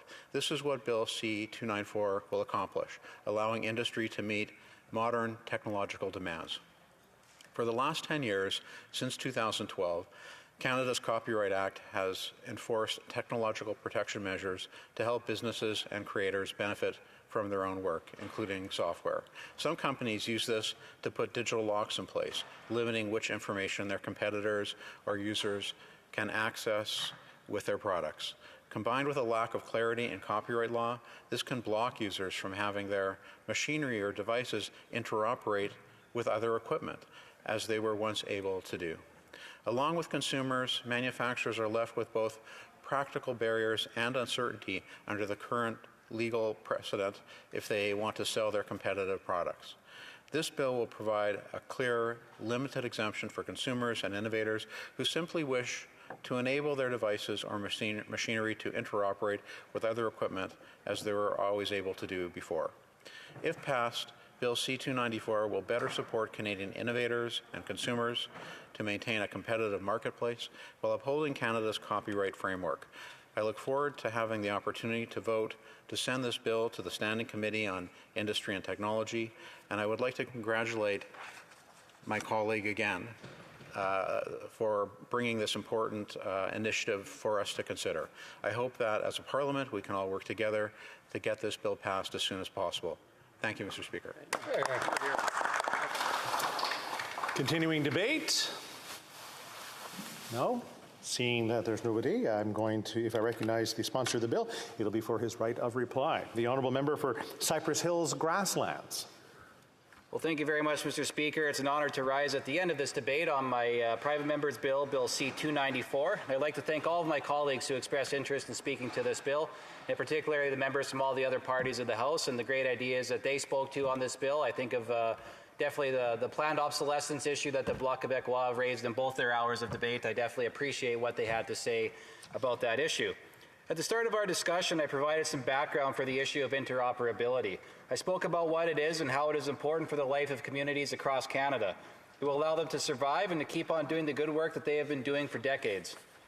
That is what leads me to raise this issue and bring this bill forward. While I focused on the familiar examples of farm equipment in rural areas, I will repeat that interoperability is something much larger than just a single sector. We are really talking about something that lays a foundation for stronger competition and innovation in the workplace. And it isn't anything new. Before digital technology was a factor, there were always innovators creating new equipment or devices which customers could freely use with the products from established brands. It happened in an open market where all the players, as well as their customers, could benefit. And one such simple example, Mr. Speaker, is a simple USB connection, and that is one of the most easiest ways to describe interoperability. You simply plug it into your computer, doesn't matter the brand, and it will work. That is what copyright is supposed to encourage and protect. All we need to do is to update and clarify the law to uphold this principle under changing circumstances. It should never be discouraged by a technicality found in the Copyright Act. Digital locks and TPMs have a legitimate function, and the law will continue to enforce them as such. But the force of law should never be used by larger companies to discourage or shut down competitors and innovators. For this sole purpose, Bill C-294 will provide a clear, limited exemption to enable interoperability. Speaker, I'd like to go back to what brought attention to this issue in Parliament. A short-line manufacturer from my riding provided witness testimony while the industry committee studied the CUSMA trade agreement. Considering our trade relationship, they said this, and I'll quote, "It's a challenge for us to achieve the ability to continue to legally manufacture our product and sell it onto these platforms. The Copyright Act of the United States has provision for circumventing for the purpose of interoperation. The Canadian Copyright Act does not have the same term in the agreement," end quote. They explain that they do not want to have an uneven footing with the U.S. if they're facing a barrier in Canada which does not exist south of the border. Even if a short-line manufacturer operates outside a small town in rural Saskatchewan, they are still selling their equipment internationally, whether it goes to the States or down to Australia. And both of these countries, by the way, Mr. Speaker, are moving in this direction with interoperability. The Australian Competition and Consumer Commission has studied the situation with agricultural machinery and recommended data standards to promote interoperability between brands of machinery. Similarly, our own Competition Bureau has discussed barriers for interoperability and has signaled some support for updating the Copyright Act. The U.S. Copyright Office with the Library of Congress regularly reviews the application of TPMs and provides exemptions. Their ruling in 2018 allowed for circumvention in different areas, which included agricultural equipment, vehicles, and phones, to name a few. This worked well enough for them to renew the exemptions in 2021 for another 3-year term. And while the process might work differently in their system, Bill C-294 is seeking to provide an equivalent exemption here in Canada, as requested by our own industry. We have industry associations, manufacturers, and dealers from many provinces, including Ontario, who see the growing need for us to do this so that they can stay in business and remain competitive. As I said earlier, the process which led to this bill began with studying CUSMA. Our international agreements are an important factor for our policy decisions. Canada has made certain commitments with respect to intellectual property and what our own copyright laws will look like. So, Speaker, I want to reassure my colleagues that I've kept this in mind while researching and discussing the issue with policy analysts from the Library of Parliament. It has shaped the drafting of this bill from early on. With the support of my fellow members at this stage, I'm hopeful that Bill C-294 will be studied at committee and we can continue to have a constructive discussion throughout the legislative process. And as always, I'm happy to talk with my colleagues further about it as we go forward. Thank you very much. The question is as follows. Mr. Patzer, seconded by Mr. Williams, move that Bill C-294, an act to amend the Copyright Act, interoperability, will be now read a second time and referred to the Standing Committee on Industry and Technology. If a member of a recognized party present in the House wishes that the motion be carried or carried on division, or wishes to request a recorded division, I invite them to rise and indicate it to the chair. The honourable member for Cypress Hills Grasslands. Thank you very much, Mr. Speaker. I would like to request a recorded division. Pursuant to order made on Thursday, June 23, 2022, the division stands deferred until Wednesday, November 30th, 2022, at the expiry of the time provided for oral questions. Anything else? There you go. It being 1:29, the House stands adjourned until next Monday at 11 a.m. pursuant to Standing Order 24-1.